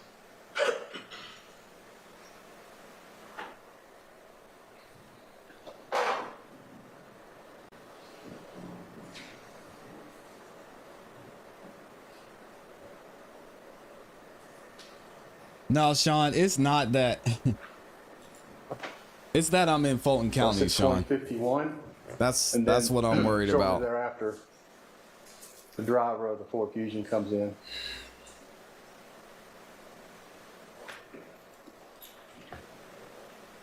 And did you mean 2151 or 951? That's correct. That's what I said. I probably said that. And at the time, did you know the names of any of these individuals who are in these videos at all? I had no idea. So 21:52, 11 seconds or thereabouts. Driver the Fusion in the beige jacket, the green hoodie coming in. He comes in and he buys something for the driver of the Audi in the pink hat.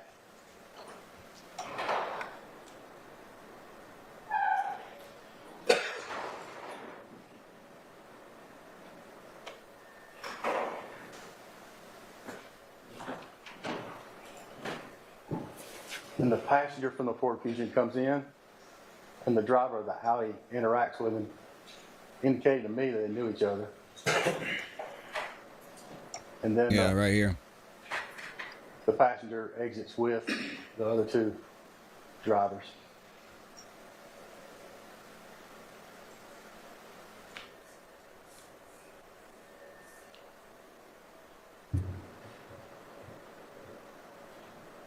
Okay, now we're back at 21:53, 9:53. The driver of the Fusion and the passenger walk back to the Fusion.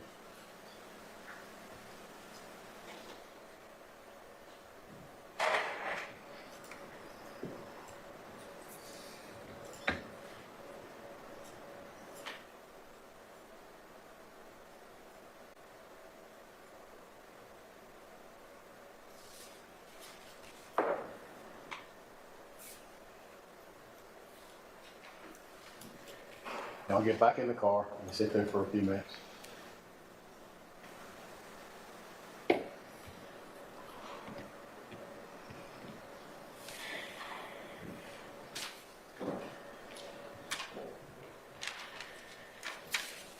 Yeah, it is amazing that Mr. Cheeseborough was there so quickly.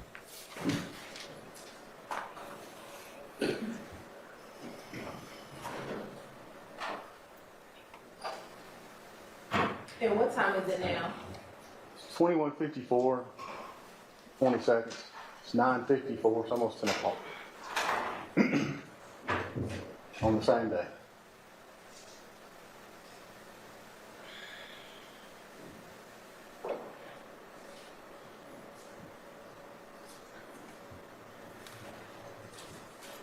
The driver of the Fusion is out and walks back in the store.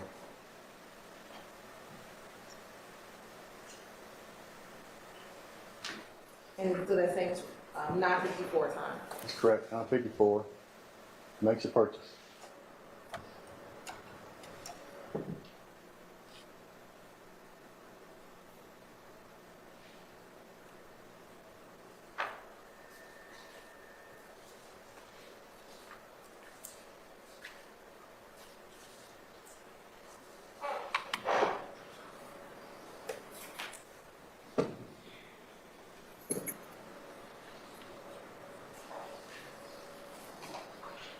And is this the red car with Mr. Drinks arriving? That's correct. So Mr. Drinks arrives as the driver of the Ford Fusion is walking back to his car. And what time is it now? It's at 21:56. I believe, yep, 21:56 on the same day. 4 minutes before 10 o'clock at night. Why are we going backwards? I'm confused.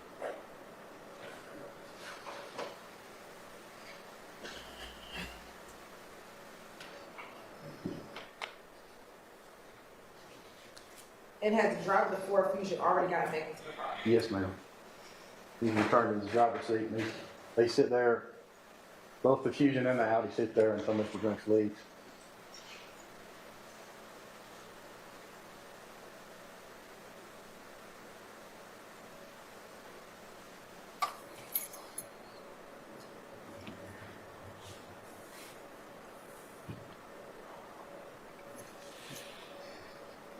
I don't understand why we're going back to this video. Is it just me?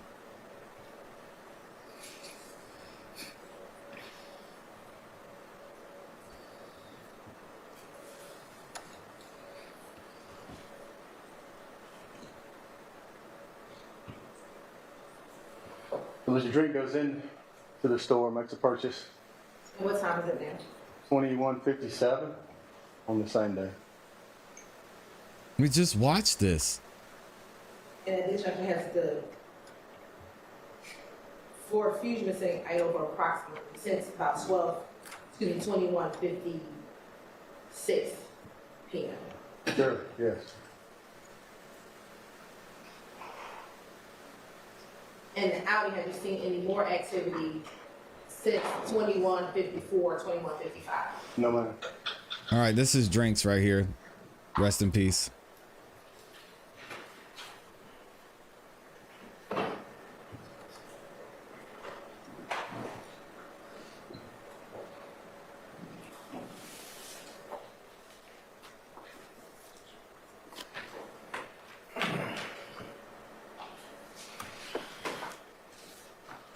I love my life. I love my life. I love my life.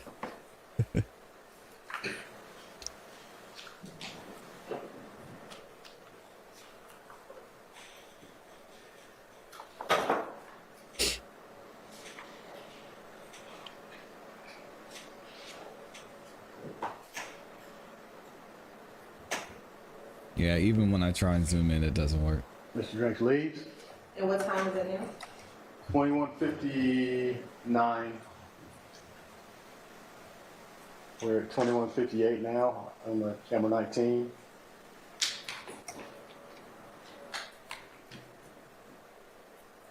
$21.59. There's Mr. Drinks exiting the store. And it has the Ford Fusion now been sitting idle for about 3 minutes. Yes.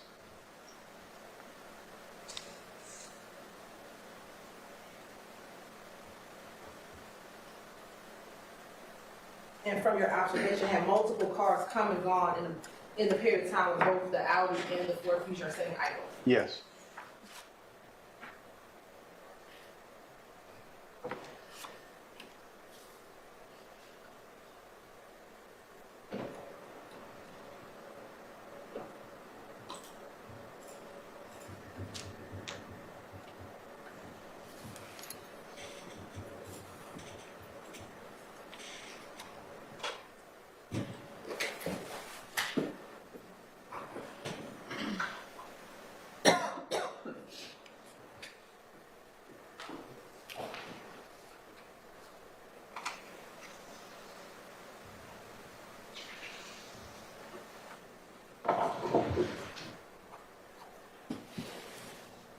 And what time is it now?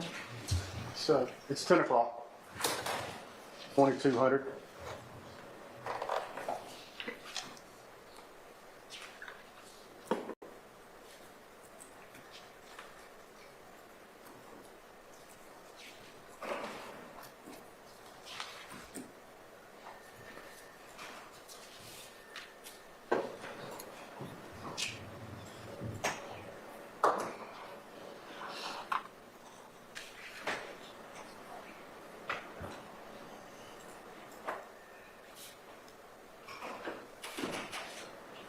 And is it 22:01 or 10:01 p.m.? It's 22:01 right now on the video. There goes Mr. Drinks. And does the red car pull off at approximately 10:01 p.m. in the video? Yes. And is it only then that the white Audi pulled off? That's correct. And has the white Audi been sitting idle for about at least 5 minutes prior to him pulling off? Yes. And then the Fusion as well. And has that been sitting idle for about 5 minutes prior to him pulling off? Yes.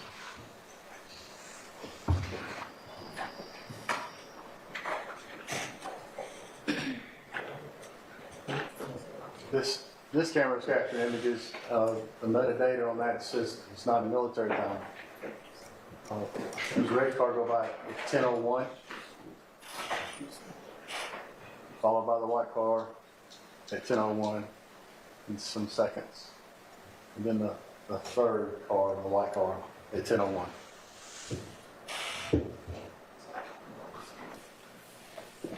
And then does it pick up with the FedEx images that we saw a few moments ago? That's correct, yes. Now, did you? Yeah, they don't want to show those again. Watching the video, take still images of some of the certain portions of each of those videos. I did. I'm going to show you State's Exhibit 204 VV through 215 VV. And have you had the opportunity to look at these previously? And then 245 VV through 247 VV. Yes, I have. And were those very accurate pictures of the screenshot that you took from the surveillance videos that we just seen? Yes. Your Honor, this time the state would like to admit 245 VV through 247 VV, and then 204 VV through 215 VV. All right, those are admitted.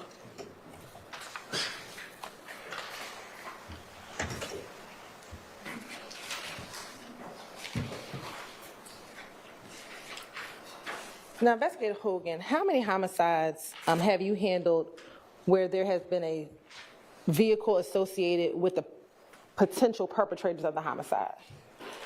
I hadn't kept count, but a great number of homicides or vehicles are utilized. For those cases that you have, about how many of those cases does this target vehicle have tinted windows? Judge, Your Honor, relevance. Can you establish the relevance of that? Yes. Let me back up. The Audi vehicle that you were observing, did it have tinted windows? It appeared to, yes. What about the third car?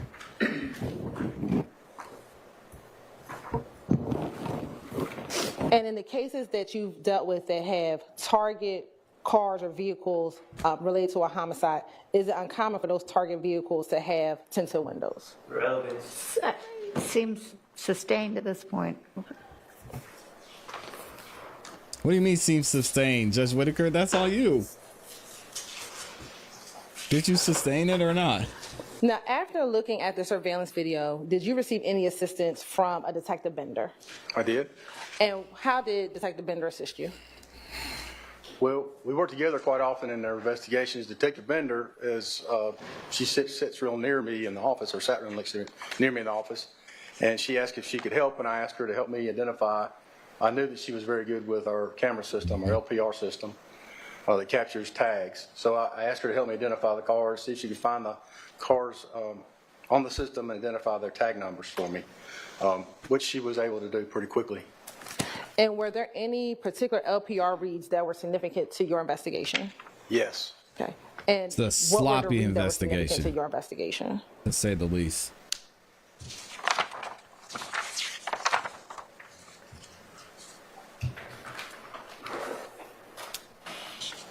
Amazing. So Detective Bender was able to find a white Audi that hit on a license plate reader at Windsor at Richardson Street, which is right around the corner, at 9:49 p.m. on the night of the murder, as well as a white Ford Fusion that was closely following behind it. That was at 9:50. So one was at 9:49, one was at 9:50.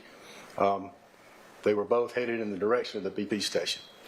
And is that the same area where that Vic camera was located in the picture that we looked at earlier today? Yes, yes, ma'am, it is. Now, after learning of the LPR reads, did you get any other investigative assistance? I did. What other assistance did you receive? I was at my desk, I was going through the video, and I had some really good video of who I consider persons of interest or suspects in the murder, but I didn't have any idea who they were. So I was going through the video and taking screenshots out of facial shots as close or detailed as I could get. My intentions were to post those in a citywide email throughout to the police department to see if anybody would recognize who they were, and I could put a face with a name or a name with a face. As I'm doing that, Detective Bender is searching LPRs. All this kind of came together at the same time. And then a detective, Marissa Viverito and Sergeant Belknap from the gang unit visited the office. Oh, not Viverito. Detective Viverito happened to see, or I asked her, do you recognize this guy? And she said she did, and since she recognized two of the individuals that I had identified as suspects in the murder. Okay. Between her and Sergeant Belknap. And do you recall what day of your investigation this interaction occurred with Investigator Viverito? It happened on the 14th. It was either the 15th or the 16th. I don't remember exactly what day it was. Took the warrants out, I think, on the 16th. So I don't remember when I got the video, but it was the 15th or the 16th, one of those days. All right. And was Investigator Viverito able to show you any pictures regarding any of the individuals that were contained in the video? Yes, she had been called out, and the gang unit had been called out to an incident where there were several gang members inside of a house that they, being from the gang unit, went and responded to the house. And while they were there, they took pictures of cars and of the people that were there and detained. And she showed me images of the people that were there, including the two people she'd identified, and they were still wearing the same clothes. The one image that I spotted was a young man in the back seat who was wearing the leopard print shower cap. He had it in his pocket at that residence on the call that Detective Viverito was on. Okay. And at the time, do you recall, was Detective Viverito working in Atlanta Police Department, or was she working somewhere else at the time? She's kind of jumped around. I think she was either with the DA's office and assigned there, or she was with the gang unit, but she was in between, or one of the two. Okay. I'm going to show you what's already been admitted as 166 VV.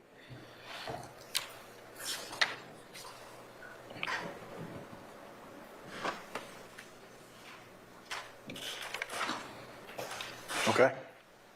And does 166 VV, is that the image that she showed you when you saw her at APD headquarters? This is the image that Detective Viverito took on the call she was on after my murder. Again, the pink hat, the hoodie, the same hoodie, and just recognize the face. Okay. And I'm going to show you 167 VV. Was this another one of the pictures that she showed you while you were at APD? Yes. Okay.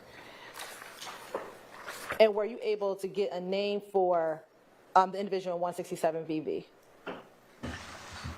Yes.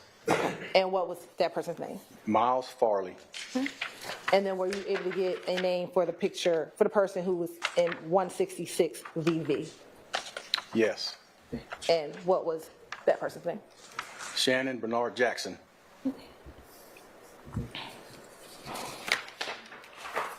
And were you ever able to get a name for the third individual who was in the beige jacket and the green hoodie? Yes. And what was that name? Quamarvius Nichols. Now, were you also shown pictures of any vehicles by Investigator Viverito? Yes. And what picture did she show you? I remember seeing a picture of the Audi.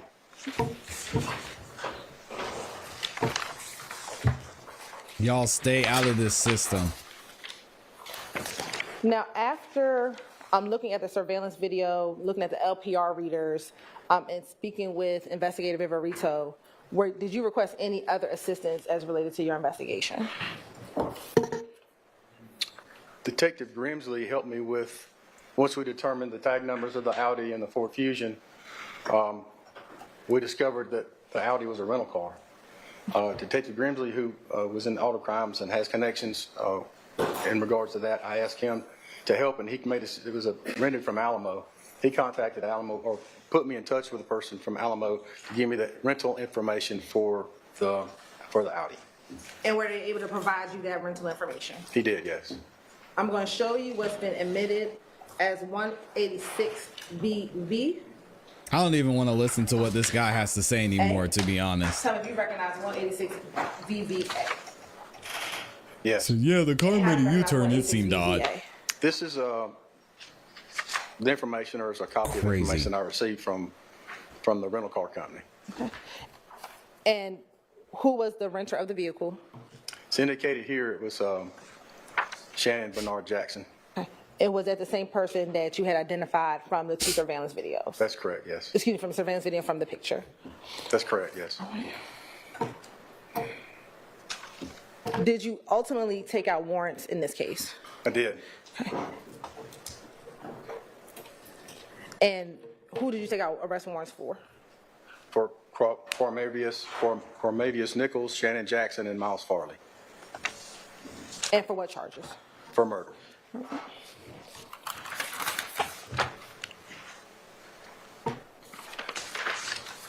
Now, is there any significance to you as a homicide detective or investigator in the fact that a suspect vehicle is a rental vehicle? Yes, I've found in my experience that, Overruled. it's been my experience that rental vehicles are quite often used when there's a crime going to be committed, or they're planning on doing a crime. And what about, is there any significance of tents on vehicles as a homicide investigator? My experience that people at tent windows are trying to hide who's in the car, or prevent people from seeing inside the car to see who's in it. Court's indulgence for a moment.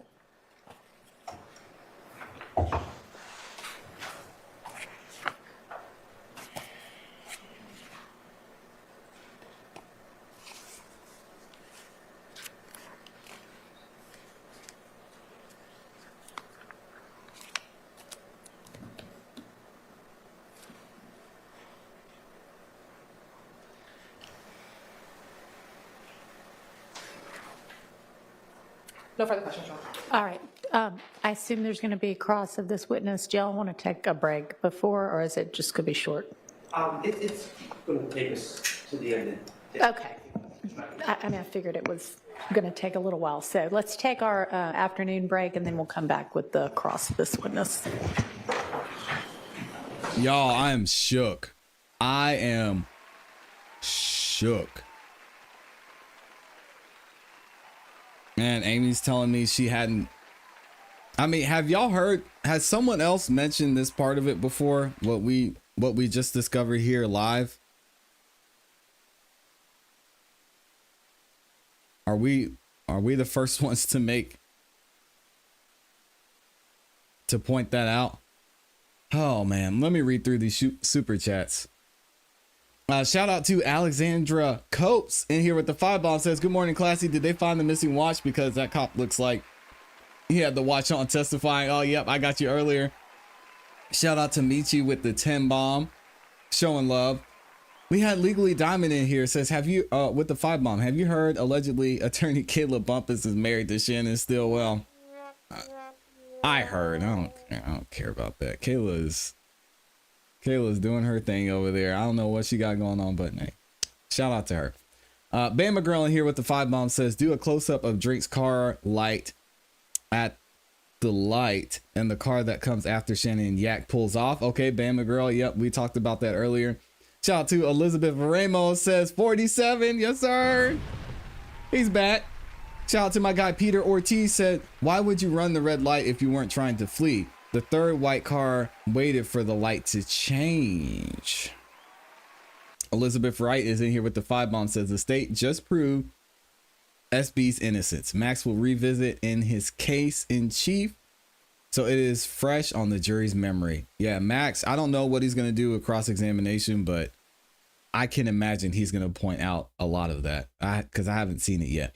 Also, Peter Ortiz with the 2-bomb says, see something, say something. Whoo-wee. Also, ZA says, ClassE Tuesday was my birthday. I'm 22 now. Happy birthday to you. Congratulations. You have a amazing 4 years ahead of you for your birthday. So that's dope. Shout out to Michi in here. Drop the 20 bomb. Oh my God, says, I just watched this 3 times. You can clearly see when you zoom in that third car, the third car is the shooter. The other cars took off likely because if you see a familiar car too many times, it's super sus. The DA is terrible. Yeah, and if a car pulls up behind you at a red light, it's time to go. Crystal in here says with the 5-bomb, this explains why the detective doesn't know the information about the headliner and gunpowder residue and Shannon's car. Oh my gosh. Yep. Shout out to Pretty Black Girl 79 in here with the 2-bomb, says pay attention to the white car outside the pump. We've also got Elise Smith in here, became a new member, and the awesome, amazing Amy gifted 5 memberships. If you got a membership from Amy, make sure you say thank you, which for some reason, this major sponsorship from Tracy in here. Shout out to Tracy dropping the 50 bomb. Says, I'm so sorry. This is heartbreaking on so many levels. Thank you for what you do. Yeah, this is crazy to see. And then the detective's like, oh, well, you know, we just didn't look into it.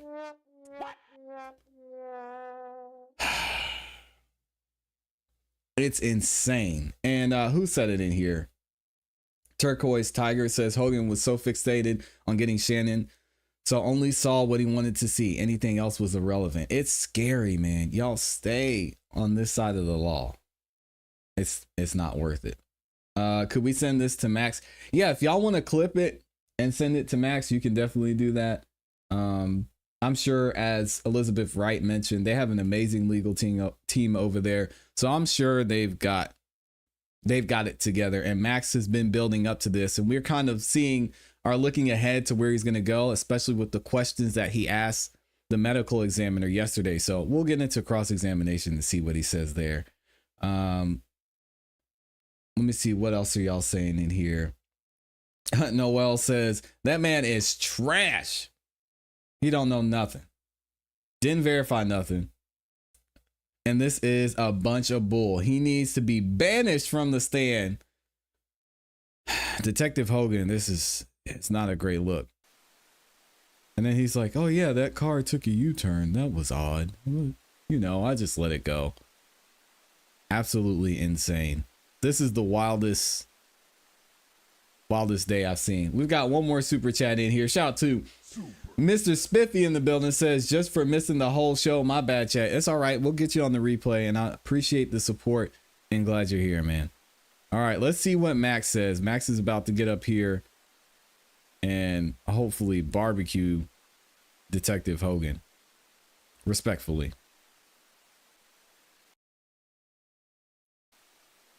I'll be interested to see where Max goes with this. Would repeatedly. I don't see why not. Sure. Could that be a reason why someone would repeatedly rent cars for years, switch them up, so people couldn't track him down and kill him? Could that be a reason? Overruled. Stop. Could that be a reason? Sure. How about an individual whose friends had just been gunned down 3 days prior? Could you envision a situation where that individual would want to rent a car so no one knows what he's driving? Objection, speculation. Overruled. Yes. Relax, Miss Hilton. Okay. And tinted windows. You said tinted windows can be used to commit crimes because you can't see in as well. Could conceal an identity. That's correct. That's what I said, yes. By that same logic, couldn't tinted windows keep people who are trying to kill you off of your scent? off of knowing what you're driving? Yes. Especially 3 days after they have murdered 2 of your friends in cold blood? Sure. Could that be another Yes. reason why someone would rent a car? Yes. Could that be a reason why someone would rent a car and break a rental agreement and put tint on those windows? Yes. Thank you. You're welcome. All right. He said, "You're welcome. This Get warrant out of here." that you took out, sir, for the rest of Mr. Stillwell, you charged him with murder, the murder of Shymel Drinks, correct? That's correct. Okay. And you specifically charged him with the shooting of Shymel Drinks, correct? I'd have to look at the wording, but I think he used the word partaking. May I put you on? You may.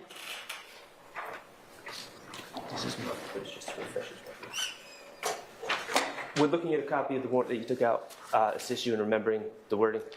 Sure. Miss Love to the rescue. Grabbed the wrong one.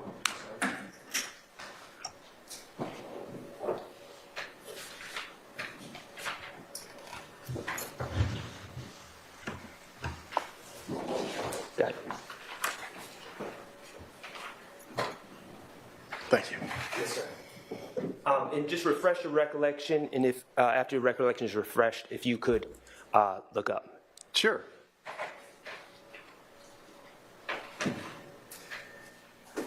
Yes. Okay. And in fairness, you did say participate. Yes. In the warrant, but you said by shooting Shymel Drinks. That's correct. Okay. On 3/14/2022. That's correct. Okay. So specifically, your allegation in that warrant is that Mr. Stillwell was the shooter of Shymel Drinks, correct? Yes. Okay. And we've talked about some of the evidence that you think you have on this case. Let's just call it what it is. I know that we've been referring to the man in the pink hat, okay, or the man with the slime or die shirt. You have BP video from the corner of Windsor and Fulton Street, correct? Yes. Clear video. Yes, very good, yeah. And it shows my client wearing a Pink Floyd hoodie and a pink hat. And it shows Mr. Guamarvius Nichols, correct? Yes. And it shows Mr. Miles Farley, correct? Yes. Okay, cool. And you had that video, and then you also have these rental records of renting the car on that day. Now, let me ask you this. Is there any indication at all, if we're talking about planning something, is there any indication at all that anyone would have known that Shymel Drinks was going to show up at the gas station at that time? No. Okay. Not that I know of. Okay. Do you know where Shymel Drinks was coming from? No. Okay. And then you have video from the FedEx, correct? I do. Okay, and that shows Windsor Street. Yes. And you maintain that that video shows that my client in his white Audi pulled up next to Shymel Drinks' car. Yes. And you maintain that that video shows that my client shot Shymel Drinks. Participated, yes. No, Okay. you said shot, and you're. I mean, your theory is that my client was driving, Yes. okay? And your theory is that the shot was fired out of the driver's side of the car. Oh, the Audi, yes. Yeah. Your theory is that Shannon Stillwell was in that white Audi and shot Shymel Drinks at that stoplight. Yes. And your contention is that video, that FedEx video, will back that up, ultimately. That's my conclusion from my investigation, yes. Okay, cool. All right, so let's go back to where this investigation started. Evening of 3/14/22. Okay. Okay? And you see this red car with this gentleman inside who's sadly deceased, correct? Yes. And you arrived before the body was removed, correct? That's right. Okay. Now, this is your crime scene. I know that you weren't the first one there, were you? No. Okay, but this is your crime scene. Yes. So you're in charge of knowing the status of the crime scene and where everything was at the time it was first discovered. Ultimately, yes, I am. Okay. So let me ask you. The Nissan Versa, the red Nissan Versa, before anyone came to the assistance, before Mr. Cheeseborough showed up, was that car still on? When I was there, I don't remember it being running, no. No, I'm asking, since it's your crime scene, when the first people showed up, to your understanding, it's your investigation. I wasn't. Speculation calls for hearsay. What? Is he the lead detective? Overruled. Okay, well, overruled on the speculation, and would your report contain all of that? It doesn't, if the car was on or not. I know the lights were on. As far as the car was running, the door was open when I got there. That's the next thing I'm going to ask you. Yeah. Okay, so you're not Sounds certain. like he didn't know. So you're not certain. Okay, so the car was running. Or is that what you're not certain of? Obviously, it was running when he pulled into the stoplight. When I got there, I don't recall if it was running. I know the lights were on, the door was open. I don't recall if the car was still running or not. When you got there, the When I lights got of the there. car were on and the door was open. The lights were on. Right, the lights of the car were on and the door is open. When we say the door, we're talking about the driver's side. That's correct. Front door. Okay. Now my question is, before you got there, before anyone got there, was that door open? That front driver's side door to the Versa? It's my understanding it stayed closed until the paramedics or EMTs opened the door to check on the victim. Okay. How about Mr. Drinks's feet? Were they on the brake? I believe they were, yes. How about the gas? Was 1 foot on the brake and 1 foot on the gas? I don't recall that. You don't know, or are you saying no, that's not true? I don't know. Okay. Fair enough. And when one of your first tasks was to determine the identity of this gentleman, correct? It's one of the first things, yes. Okay, and you weren't the only one there. There were other officers there, correct? Yes. And among those officers was a representative from the gang unit, correct? Yes. Okay, Investigator Flores? May have been. I don't recall. Okay. Either way, even with the assistance of the gang unit on scene and all APD resources, no one recognized this gentleman, Mr. Drinks. He was not identified officially identified until we did the fingerprint scan. Right, and that was about 1:06 a.m. that next morning, correct? It was while we were on scene. I don't know exactly what time it was. Wow. Okay, fair enough. Miss Hilton, if you could do me a favor, please. Could you publish? I'm sorry, Mr. Abadi said he was going to help me. You're going to help me with something else. Thank you. 107 Victor. Thank you, Miss Knight.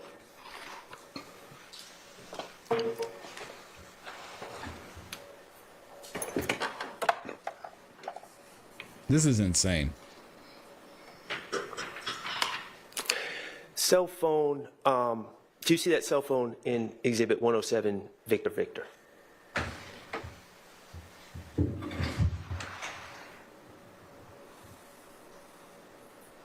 Is it that one in the pocket there? Is that what that is? Yes, I see it.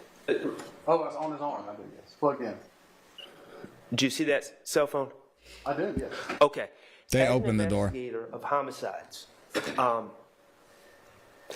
do you often collect cellular phones? Yes, And that's from victims and suspects, correct? yes. Okay, and the reality is, cell phones, if you're able to get into the cell phones and have authorization to get into cell phones, they have a wealth of information, correct? Sometimes they do, yes. They can have call logs, they can have contacts, correct? Yes, They can potentially have tracking information, who you're in contact with, places you've been. yes. Wow. You can learn a lot about a person from a cell phone, correct? Yes, you can. You can learn who their friends are. Yes, You can learn who their enemies are, potentially. potentially, yes. Okay. In this case, as lead investigator, you are aware that actually 2 cell phones belonging to my client have been seized in this case, correct? I believe so, yes. And their contents have been extracted, correct? Yes. Okay. Now, Mr. Drinks, as lead investigator, did you ask the crime scene tech or crime scene tech Davis or any other individuals to seize or to collect Mr. Drinks' cell phone? Yes. Okay. And were you ever able to analyze the contents of Mr. Drinks' cell phone? I don't recall that, no. Okay, you don't recall ever seeing Why? the contents? No. Okay. So as far as you recall, we don't know who is in Mr. Drinks' contacts? No. We don't know what he's been texting about leading up to this incident? No, I'm not aware of it. Okay. We don't know of anyone that he's had disagreements with or squabbles with or anything like that from his cell phone? I'm not aware of any of that, no. Okay, and you're not aware because not saying that none of that exists in his cell phone, but you just haven't seen the contents of his cell phone? That's correct. Okay. All right. I want to talk to you about these videos, if that's okay. Sure. And Mr. Abate, I'm going to ask you to just be on standby in case I need to publish anything. Thank you. Detective, we had the BP video. That's correct. Several different camera angles. That's correct. Okay, including outside at the pumps, inside the store from different angles. That's correct. Okay, we have the King's Liquor video, Yes. the surveillance video, and then we had the FedEx video. That's correct. Okay, let's talk about the BP video first, and I'm not going to replay all the videos. I wish you would. You see my client, Shannon Stilwell, in the pink hoodie and pink hat, arrive in the white Audi, correct? Yes. In the white Audi that was rented in his name. That's correct. In the white Audi that he told Investigator Viverito on March 16th, yeah, that's the Audi I'm driving, correct? That's correct, yes. Okay. Which isn't And a it had crime. tinted windows, didn't it? Yes. All right. Which isn't a crime as well. You see him arrive at the store, and then you see Mr. Comarvius Nichols arrive in a Ford Fusion shortly thereafter, correct? Yes, sir. Mr. Nichols pumps gas. Yes. Okay. Mr. Farley is an occupant of Mr. Nichols' car, correct? That's correct. Okay, they all enter the store. They're on video. Yes. Okay. Mr. Farley's wearing a Slime or Die shirt. That's correct. Okay. Do you know anything about Mr. Farley's background or history? No, sir. Okay. Do you know that he's a clothing designer? No idea. That he creates those shirts, those slime shirts, and sells them to the public? Okay. Okay. You were not aware of that before today? Objection relevant, Okay. some sir. So you see those 3 individuals go in and out of the store. First, you see Mr. Nichols go up to the register with Mr. Stilwell, correct? That's correct. All right. And in these videos, in all these videos, you don't see anyone with a handgun or anything like that. No, sir. You don't see anyone that seems to be irate or upset, do you? No. Well, maybe some people in the store, but not these 3 individuals. That's correct, yes. All right. You see Mr. Nichols make a purchase and buy some gum for Mr. Stilwell, correct? Yeah, he bought something for him. I couldn't tell what it was. Okay. But yeah, he did. And this is the first time Mr. Nichols was in the store, before he pumped his gas, correct? That's correct. That's correct. And you see Mr. Nichols joking around with the clerk, acting like he's pulling out all these bills. Right. And then you see Mr. Farley come in. Yes. And you see Mr. Stilwell turn around on Mr. Farley and act like a monster and kind of scare Mr. Farley. And Mr. Farley does this weird pirouette. Right. Yes. They're playing around. That's correct. Okay. Everyone seems, from the video, no one seems upset. No. Okay. Later on, you see Mr. Nichols come back in the store to make another purchase, correct? Yes. Okay. Do you know what he purchases? No. Okay. Ms. Hilton, I'm going to ask if you could play the video of where Mr. Nichols comes into the store for the second time and makes a purchase.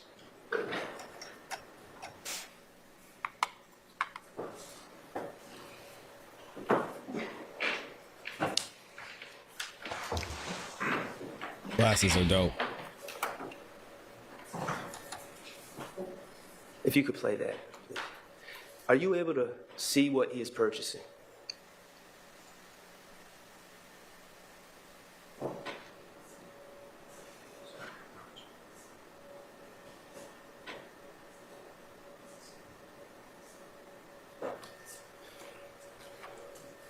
It looked to me to be like some Black and Milds, maybe. Okay. That's a guess. I don't know. Okay, appreciate that answer, and I know that it's noted that it's just a guess. And you can stop, Ms. Hill. Thank you. Your Honor, may I approach with DS-56? You may. Sir, I'm approaching you with what's marked as DS-56. Do you recognize that image? Yeah, it's an image from the series of video we just watched. Okay. That's a still image from the video we just watched? It appears to be so, yes. Okay. And is that a fair and accurate representation of the video we just watched? Image from the video we just watched? Sure, yeah. Okay, thank you. Your Honor, at this time I would move to admit DS-56 into evidence. No objection. It's admitted. Permission to publish? You may. You can't. Could those be backwoods blunts? Yes. Okay, and do you know what backwoods are? So like a little cigar, isn't it? Something like that. Okay, is it also something from your experience that can be gutted and used to roll a marijuana blunt? Yes. Okay. How long, to your knowledge, if you know, have you ever seen anyone, we'll just say on video, through police, through detective work, have you ever seen anyone roll a marijuana blunt? That's a great question. I'm aware of how it's done. I've never witnessed it. Okay. It takes some time, correct? Depending on how experienced you are? Yeah, I would assume it would, yes. Okay. And is this purchase made right before Mr. Nichols returns to his car? Yes. When he's sitting there for like 4 minutes as idle, as Ms. Hilton said? Yes. Okay. Do you know, yes or no, whether what was going on in that car with Mr. Nichols was Mr. Nichols was sitting there using those backwoods to roll himself a marijuana blunt? Do you know? I don't know. Okay, thank you.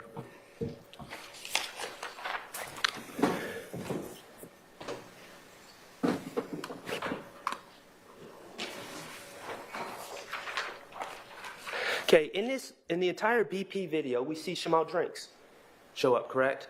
Yes. Okay, and again, no indication that anyone was expecting him to show up. No. Okay. While That's Shymel exactly drinks what we said. was present at the BP, he walks into the store, correct? He does. How many times does he walk in the store? Once or twice? Just once. Okay. And he makes a purchase, Correct. and there's apparently some other man on the video that's trying to steal some condoms or something, and the clerk is having a problem with him, correct? Yeah, there's a little kerfuffle. So whether he was trying to steal. Okay. Sustained. Do you see a man getting into it with the clerk and then suddenly pulling condoms out of his pocket and throwing them back at the cashier? I remember that interaction. I don't know his condoms, but yeah. That's crazy. And then Mr. Drinks has some interaction with that individual, and they leave together out the store. Yes. Okay. Do you know who that person is? The person that Mr. Drinks was interacting with? Do not. Okay. Have you ever interviewed the clerk about what was going on in the store? No. Do you know who the clerk was? No. Okay. Jesus. Then why are we showing the footage Throughout from the entire inside the time store? That Mr. Drinks is on the video, and quite frankly, Mr. Stillwell is on the video at the BP, Mr. Farley, or Mr. Nichols. Do you see any interaction between Mr. Drinks and any of those three individuals? No, Do you see any hostility between Mr. Drinks and those three individuals? no. Okay, Mr. Drinks was having some hostility with the clerk, right? He was observing that, but yes, Okay. But not with these individuals. You don't see any mean looks or anything, do you? no. Okay. So then we go to the King liquor store video. Gotcha. Okay?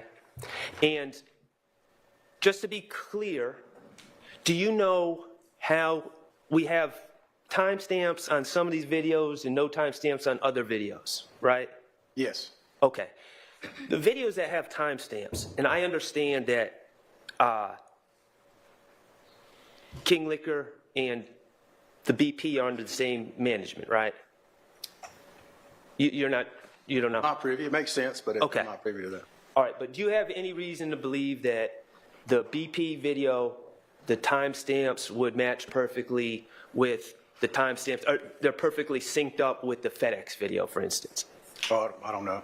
Okay, and do you have any reason to believe that any of these videos would be perfectly synced up with phone records or anything like that? Like records held by Sprint or another phone company? No, In your experience as an investigator, businesses that have these surveillance systems, their times, you can get an hour of footage, but the time on that footage can be off, correct? it can be, yes. Not set correctly, yes. Okay. All right. In the BP video, besides the Ford Fusion, the Nissan Versa, and the Audi, did you know any other vehicles of interest that piqued your curiosity in the BP video? No, Maybe a Chrysler 300. How about in the King's Liquor video when you see 3 cars driving up Windsor Street?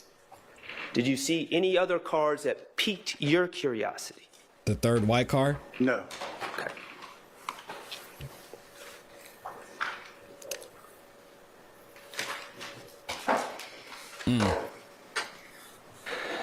Embarrassing. Let's talk about the FedEx video. We do see the red Versa go up to the left lane, correct? Yes, we do.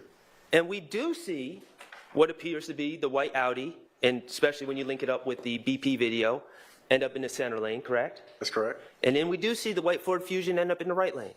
Yes, And we do see the white Audi run a red light, don't we? we do. Okay. Sorry. Does Whitaker throwing stuff? Do you know anything about the history of the attempts on Mr. Stillwell's life? I do not. Okay. You don't know that in 2015 a car gunned up behind him or sped up behind the car that he was in and riddled the back of that car with bullet holes? Objection, he said he doesn't know about any attempts on Mr. Stillwell. Sustained. Have you ever heard the name T.R. Jones? Good objection. Okay. Anyways, you see Mr. Stillwell run that red light in the white Audi. I do, yes. And then you see Mr. Nichols in the Ford Fusion run the same red light. Yes. Okay, cool.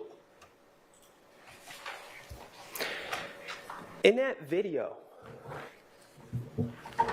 we see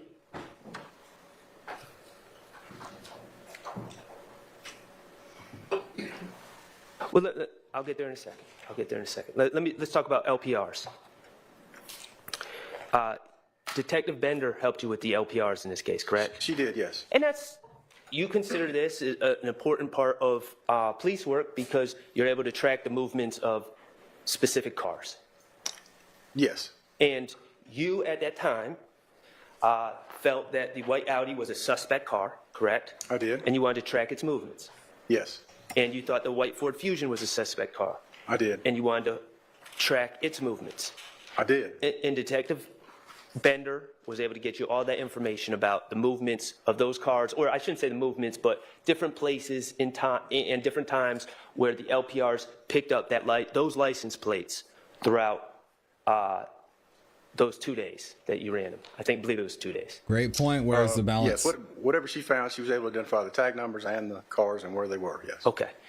As lead investigator, besides the Versa, besides the Audi, and besides the Fusion, did you ask Detective Bender to run LPRs on any other specific cars that you may or may not have seen in any of those videos?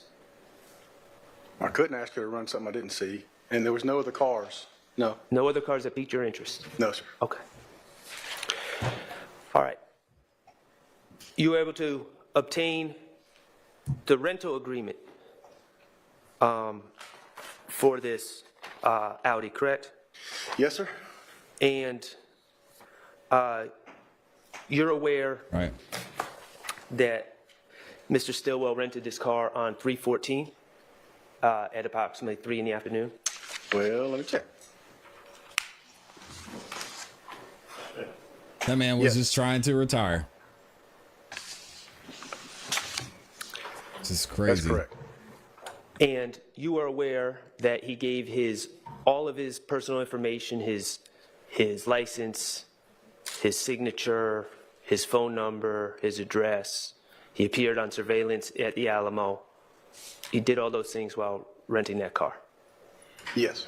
And you're aware that in the early morning of March 16th, which would be 2 days after this incident, Investigator Viverito and Investigator Flores spoke to him in the back of a police car after the house he was in was shot up, correct? Yes. And they took pictures, right? Yes. And you're aware that he told Investigator Viverito, yes, that's the car I'm driving. He did. And you're also aware from the Alamo records that later on March 16th, 2022, he actually called Alamo to extend his rental on that car until March 20th, correct? I wasn't aware of that. Okay. Could you look at your investigative summary, if you would?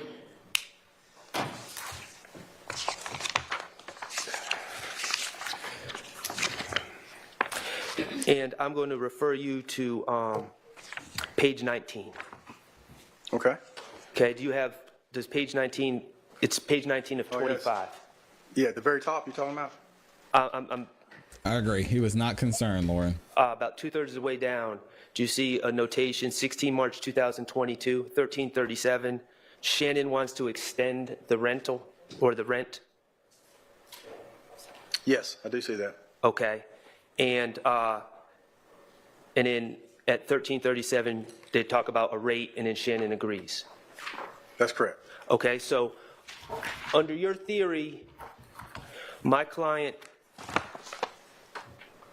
appeared on video at the BP with this rental, is on video shooting man out of the driver's side of this rental, and then 2 days later is telling Investigator Viverito, that's my car, right? Yes. And then also later on March 16th, seeks not to get rid of this car, but to extend the rental. It Exactly. appears so, yes, sir. Okay. All right, let's talk about gunshot residue. You testified earlier in this case, and we talked a little bit about gunshot residue, right? Yeah, we did. And you said you got to be careful about gunshot residue because of the false positives. Right, yeah, you could be Okay. anywhere in the room. If a gunshot goes off, we all in here would have gunshot residue on us. Right. We're talking about microscopic particles. That's correct. That are expelled out of a vehicle, out of a firearm when a firearm is shot. That's right. Okay. And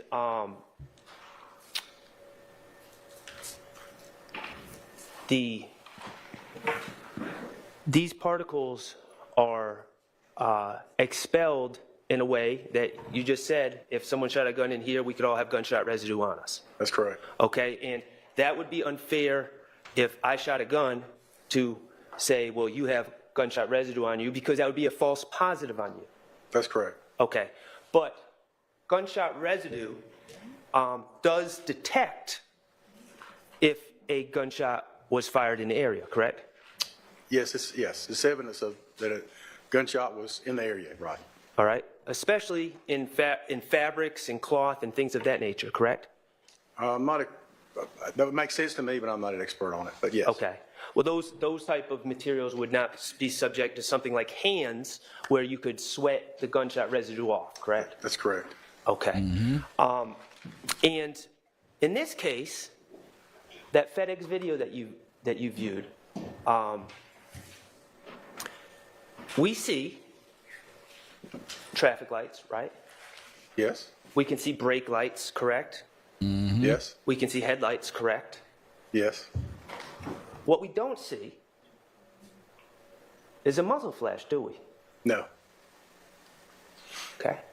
Here we Now, go. you testified about shell casings, Yep. and you said you looked all over for shell casings on the scene. We did, yes. And shell casings are the cartridges that are expelled when a gun is fired. That's correct. Okay, and there were at least 2 or 3 shots fired just from looking at Mr. Drinks' the red Versa, correct? At least, yes. Okay, so you were looking for 2 or 3 or possibly more shell casings on the road, correct? Yes. Okay, and you didn't find any. None.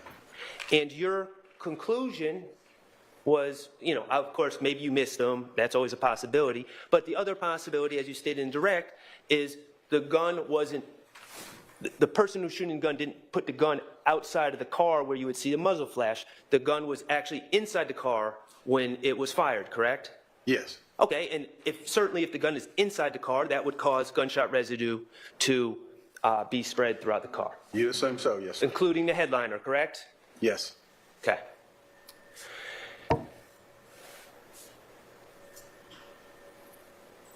You decided to collect a headliner. Say again?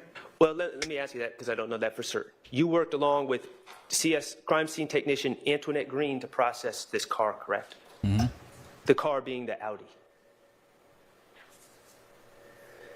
Mr. Stillwell was arrested on March 17th. I'm trying to recall, because it's not in my report. I knew you were going to, but I don't.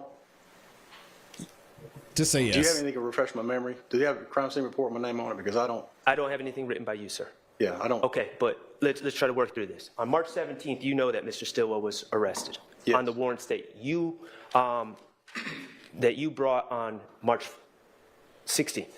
Yes. Okay, and he was arrested in Atlanta. He wasn't in another state or anything like that, correct? Correct, yeah. Okay. And when he was arrested, he was actually still in the white Audi that he had extended the rental for, correct? Yes. Okay.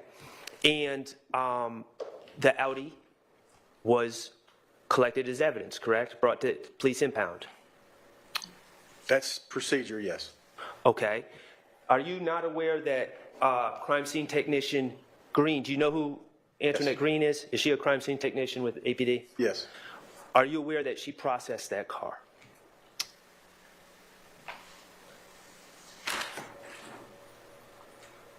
I don't recall for sure. I know I've done several cars with her before, but in this particular case, I don't recall being with her to process the car. Do you, This particular car. do you recall a headliner was collected in this case, correct? You do know that? I do not. You don't know that the headliner of the Audi was collected as evidence in this case and analyzed? It makes sense that it would be, but I don't. Okay. I don't recall that. No, sir. So the headliner's Your just experience, gone? Your expertise as an investigator, a homicide investigator, a headliner would be a very appropriate piece of the car to collect to check for gunshot residue. Again, yes, sir. It makes sense. I'm sorry, I don't recall. And it should have gunshot residue in it if a gun is fired from within that car, correct? If it has not been cleaned, yes. Okay.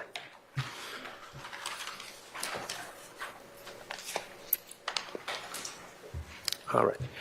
Do you know, as we sit here today, whether or not a GBI analyst tested that headliner for gunshot residue? Do not. You don't know what the results are either, do you? No, sir. Okay.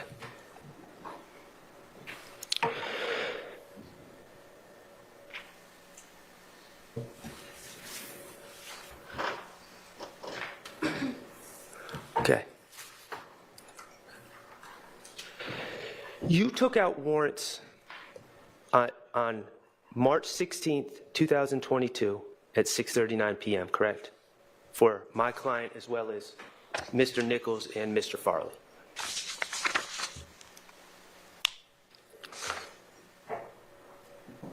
Yes, well, 6:40 p.m., but yeah. Okay, 6:40 p.m. On the And that 16th, was 16th, yeah. And that was right after, or shortly after you had that conversation with Investigator Viverito in police headquarters, where she identified the people that were in the BP That's video. correct. Yeah, her, Okay. this Sergeant Belknap, yes. So once you had an identification from the BP, that's when you move forward with the arrest warrants against Mr. Stillwell. That's correct. Okay. All right, well, I want to talk to you about your analysis of the FedEx video. You have your report in front of you, correct? I do. Okay. At the time that you swore out these warrants against Mr. Stillwell, you had never even viewed that FedEx video, had you? I don't think I got that till afterwards. What? I did speak with a representative who described it to me and sent me some still shots. Okay, and I'm going to... He talked with someone from FedEx about the video and got some still shots. Hey, yeah, remember that car you were asking me about? We saw it and it pulled up here and it looks like they shot the guy. And he said, oh, okay, well, I'll just arrest him. What? Jesus. I'm going to go to page 14, going into 15 of your investigative report. Okay. On page 14, going to 15, you write, as of the writing of this report, and this report was written on 3/20/22, correct? Well, that's when I started it, but yeah. Okay, so you started this report 4 days after you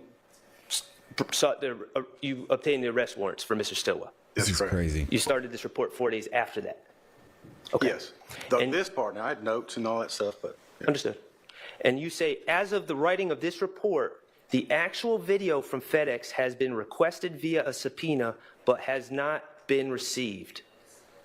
The above pictures were sent to me by a FedEx corporate officer who told me that he had watched a video which shows that the 2 white cars pulled up alongside the red Nissan, forming a straight line across the road.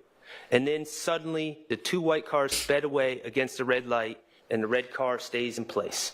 That's verbatim from your report, correct? Yes, sir. And your report is accurate to that fact. It is, yes. That's embarrassing, man. That's at the time crazy. of writing this report, and certainly at the time of bringing out warrants against my client, you had not watched that FedEx video. No. But you had spoken to someone at FedEx corporate that sent you some still pictures, correct? That's correct. And had told you what they felt they saw on that video, correct? That's correct. Okay. This guy is a garbage detective. He didn't even watch the video to see if maybe something else would have happened after that. God.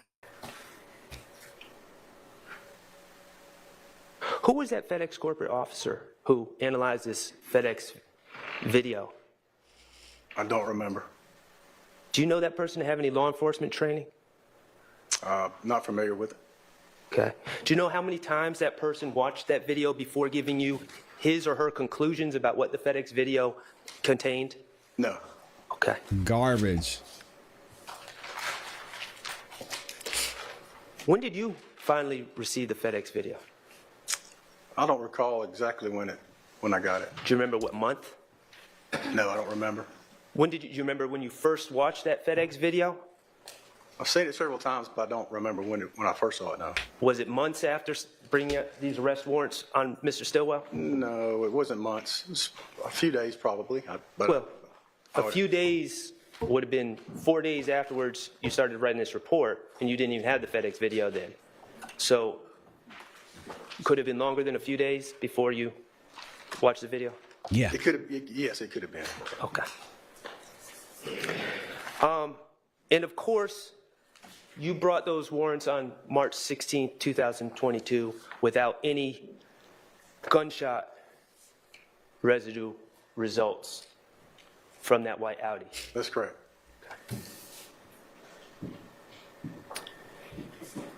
You said you saw a car in that video, the FedEx video. Ms. Hilton, could you play the FedEx video for me? Thank you. And it can be 101:20. We can start.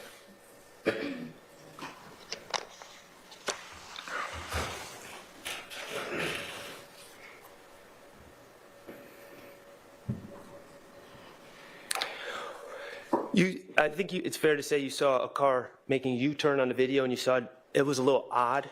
Yes. It piqued your interest? Well, it just, yeah, it did. I wouldn't say it piqued my interest. It just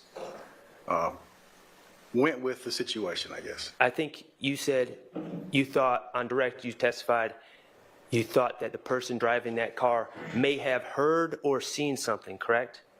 Yes, I did. And the reason you say that is because that person driving that car Here we go. abruptly made a U-turn. Yes. Okay.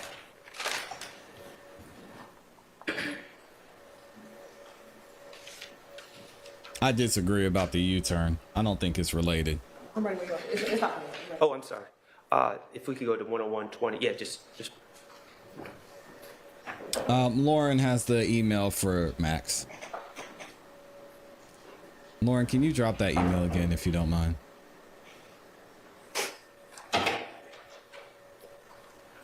That's that's the red Versa pulling up, correct? Yes, sir. Okay, and that would be the white Audi, Yes, and that would be the white Fusion pulling up on the right lane, correct? that's correct.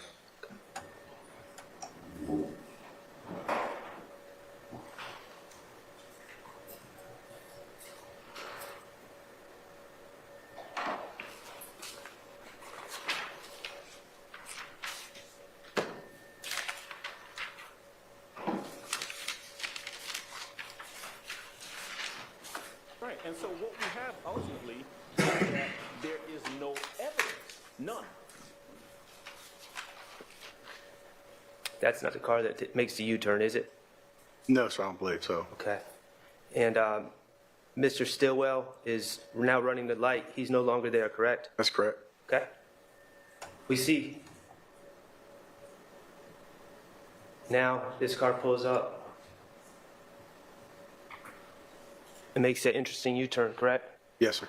And your determination is maybe they did that because they may have seen or heard something, correct?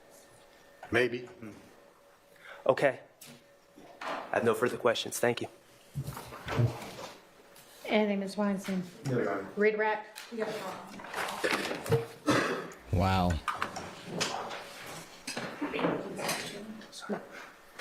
I actually want to start right here at the FedEx video. Was there anything in the video, once you actually watched it, that was inconsistent with what you were told by the FedEx person? No, ma'am. It doesn't matter. You just watched, prior to Mr. Stillwell fleeing into the red light, was the white Fusion and the Audi stopped for a moment before fleeing into oncoming traffic? Yes.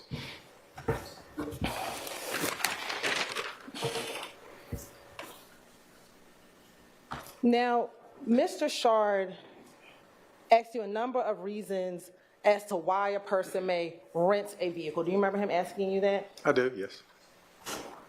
Or why they may put tint on a window. Do you remember him asking you a series of questions? Yes. Can a person place tinted windows on a rental car to conceal themselves in an attempt to seek revenge on the person that they think may have killed their two friends 3 days before? Yes. It's a stupid line of questioning.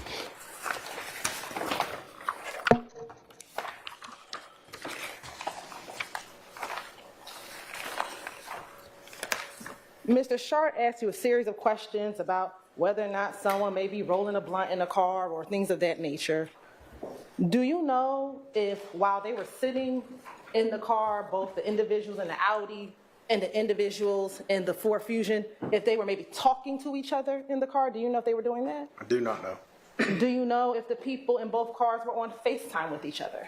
Do not know. Do you know if the individuals were in the car planning at that time to kill someone? Do you know if that was happening? I do not know. Mr. Stillwell, the Audi was backed in. Is that fair to say? Yes. Okay. And if the Audi was backed in, did they have the vantage point of seeing Mr. Drinks when his car pulled into the gas station? Yes. Okay. Did the Audi, because it was backed in, have the vantage point to see Mr. Drinks as he walked into the gas station? They did, yes. Did the Audi, because of his vantage point, see when Mr. Drinks left the gas station and got back into his car? Yes. He doesn't know And that. was it the How does he Audi know that that? immediately pulled off once Mr. Drinks' car pulled off? Yes. And then the Fusion followed? That's correct. And that was the same vehicle in which Mr. Jackson, it appeared, was the driver? That's correct.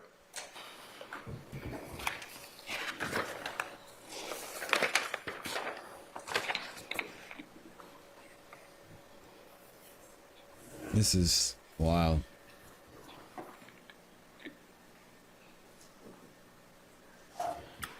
Mr. Shard asked you a number of questions about the facial features of, I think, both Mr. Nichols and Mr. Stillwell while they were inside of the gas station. Do you remember him asking you a series of questions about that? Yes. Do you know what their facial expressions looked like while they were in the tinted vehicle? No. Do you know if, as they saw Shymel Drink walking into the car, that their facial expressions changed from what they looked like inside of the BP gas station? I think we're getting to facts, not evidence. It's complete speculation at this point. Sustained.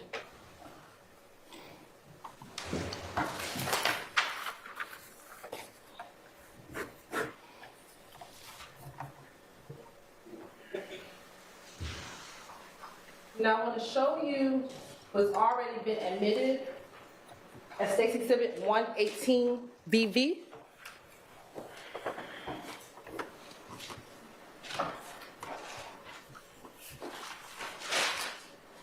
And I'm going to go to 9:49 p.m. the read.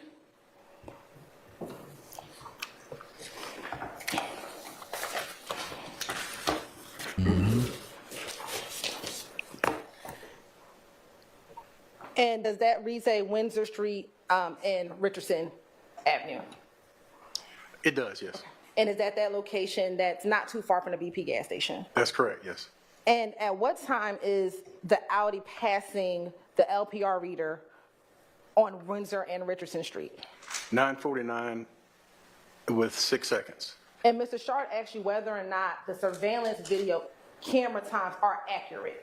We're looking at this time here at 9:49 and looking at the surveillance video timestamp, especially at the BP. Would that help you determine if whether or not the BP gas station video was accurate or not? Yes. Okay. And based on looking at both the LPR reader and the timestamps on the BP video, are those times, do they seem to be accurate? They seem to be similar, yes. They're not exact, but they are similar. Okay. And about how far would you say the Richardson and Windsor is from where that BP gas station is? Not far. It kind of depends on traffic and the light, but anywhere from a few seconds to a minute or two. Okay. Now, Mr. Shar asked you about the headliner and gunshot residue. Do you remember those series of questions? I do. If a car is cleaned, could that remove any GSR that may have been in the car? From what I understand, yes.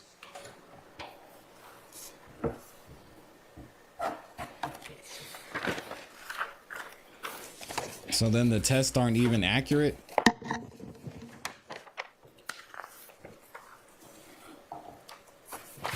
Now, looking at the BP video and FedEx, did any other car besides the white Audi and the white Fusion that immediately followed the red Versa, was there any other car that immediately followed the red Versa out of the BP gas station?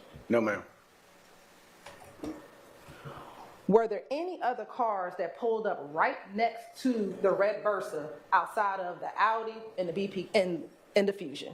No. Was it after the Audi and the Fusion pulled up right next to the red Versa, and after they left, the red Versa just sat there for about 27 minutes? That's correct.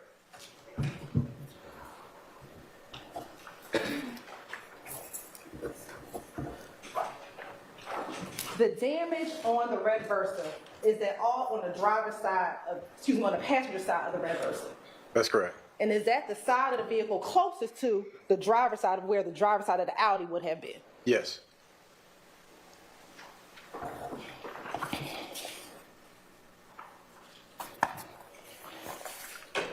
What's your point, Ms. Now, Hilton? Mr. Short asked you a number of questions.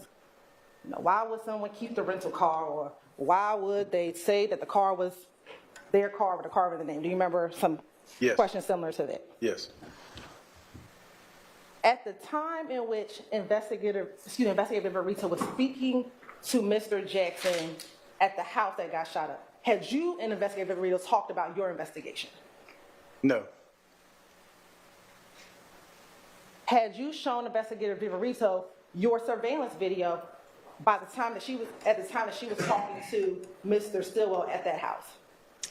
No.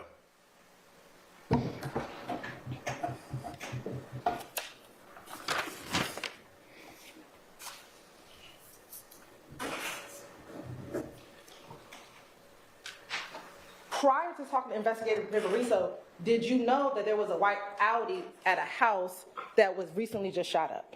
No. Shout out to Big Burrito. Detective Big Burrito.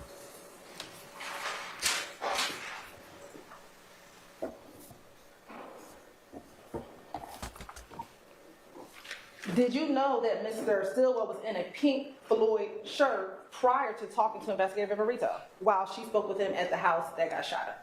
No. Did you know that Miles Farley was with him at the house that just got shot up in the same clothes prior to talking to Investigator Verito? No.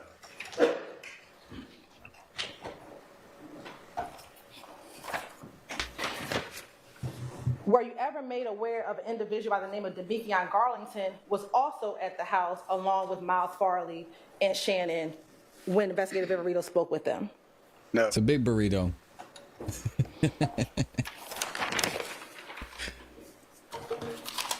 Detective Big Burrito. I don't know what Hilton's trying to prove, but Of course it goes.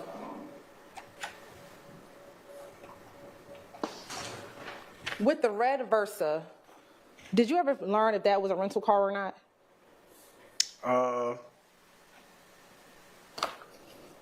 No. It was. I don't believe it was. I believe it was belonged to one of his family members. Okay. I'm sorry, I didn't hear that. I believe it belonged to one of Mr. Drink's family members. The red car. I think. If I look at recall right. those. Did the Versa have any tinted windows? No.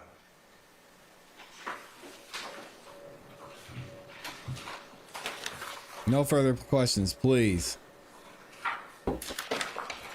And free my boy Tent, man. Y'all type free Tent in the chat. I don't know why they keep bringing him up.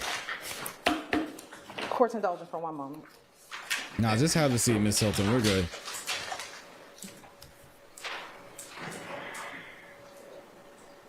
I'm tired of him trying to blame this on Tent. He didn't do anything.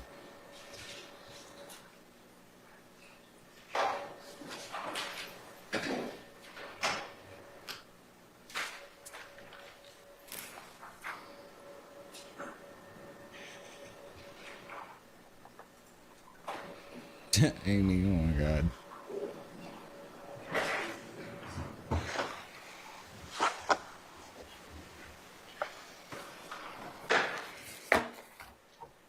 Mr. Shard asked you about Mr. Stillwell's conversations with Investigator Verito at the home. Do you remember him asking you about the conversation Mr. Stillwell had with Investigator Verito when she met with him at the house? Yes.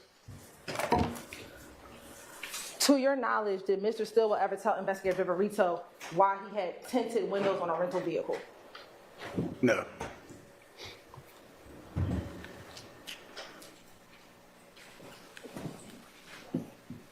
Did he ever tell Investigator Verito why he put tints on the car within a few hours of renting the vehicle? Objection, Your Honor. That's not necessary. Sustained. Hearsay.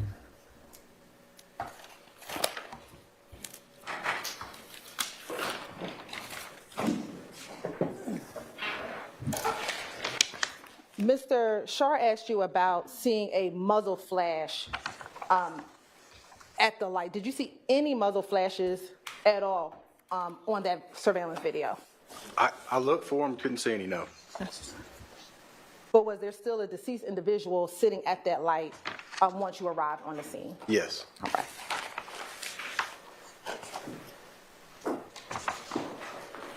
And do you have any knowledge if Mr. Stillwell told, if I gave you a retold, when he put those tents on his vehicle? I do not. I have no further questions. Thank God. Okay, Thank you. Thank you, thank you. all right, you're excused. I believe y'all have got one more witness. He's gonna be long, but we can start. What? We can start him, yes, he's gonna be long, is what you said, we can start. How long? About an hour and a half. To an hour and a half?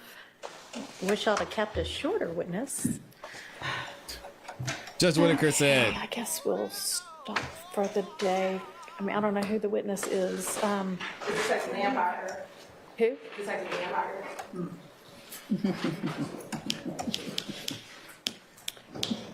All right. Yes.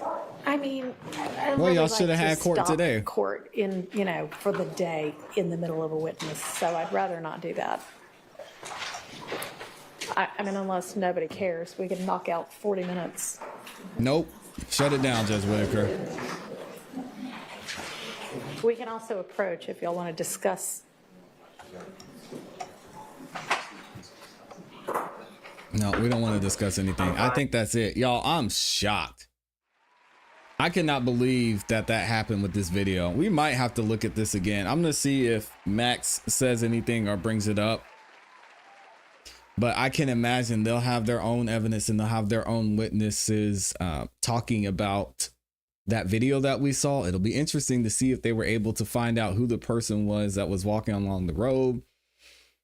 And maybe someone else who saw or heard what happened. It'll be interesting to see. But let me get some of these super chats in here because y'all were being super generous. Let me see. Where did we go? Shout out to M. Medina in the building. She said at the gas station they talked to another white car with a black top. Was that the one that pulled up? We'll have to see. Invisible Darkness with the 2 bomb says Sharks needs a tip line for when we see stuff. I think is what you meant to say. Yep. Peter Ortiz said Fanny devouring and locking up black men for political gain. Yeah, oh, that's what they do. That's their job. Brian B says with the 2 bomb, watch the FedEx. Watch Walker U-turn. Shannon is gone. I'm not sure what you mean there, Brian, but thank you for the super chat. Shout out to ZA says, Z says, how do I renew my membership and can Thug appeal? If you want to renew your membership, you have to do it from desktop. If you want to do it on mobile, the link to sign up on mobile is in the description. Thug can appeal. Yes, he does have a certain amount of time to do it, I believe. Y'all have to correct me if I'm wrong. No, I missed. Dang it. All right, who else do we have? We have Peter Ortiz again says Max is having LAD for a lunch. He was over there cooking. And just hearing how they conduct these investigations is scary. I can't believe this man was just like, yeah, I got the video from the FedEx employee and he told me what happened. You know, I didn't see the video myself yet, but it was enough for me to be able to take out a warrant. Shout out to Monica Carter says, ClassE Beats, do you think they're getting off? I don't know. If this is the best evidence they have, I'm not seeing it. The reasonable doubt is crazy. Peter with the 2 bomb says, why didn't Max inquire about the third white card? Give him some time. He'll get to it, I'm sure. Les Cleaver in here with the 2 bomb says, Hilton is trying to prove her witness knows nothing. Yeah, leave it up to the state to impeach more of their witnesses. Also, Joanna is in here, dropped a 10 bomb. Says Lion Love asked to seize property at his plea. They know their hand was in the cookie jar. $400,000 watch is missing. Also, where are they going to bring up that Fanny and Nut had a relationship? Maybe while the defense, when the defense finally gets their chance, we'll have to wait and see. As interesting though, That's an expensive watch just to go missing. Samantha Crumbly is in here, says the tint doesn't matter. Many people use tint as privacy. Are they really that obtuse? Yeah, even Lil Baby got arrested. Well, he didn't get arrested. He got a ticket not long ago because the tint on his car was just too dark. Lil Baby said, hey, y'all go ahead, write me a ticket. I'll do what I got to do because I am not riding around in Atlanta with no tint on my car. It is what it is. If you know, you know. All right, y'all. We are going to be back tomorrow morning at 9:30 a.m. Eastern Standard Time. Tomorrow we have a non-jury day. So we'll be going over, I don't think we have any motions right now, but some of the evidence that's going to be introduced the coming week when the jury gets back on Tuesday. Make sure if you haven't yet, like the video on your way out, subscribe and hit the notification bell so you don't miss any time that we drop a video or go live. I appreciate y'all. Thank you for the love and support. And I hope y'all have a great rest of your afternoon. You know what to do. Keep growing, keep pushing, and keep it classy. We gone, y'all. Peace.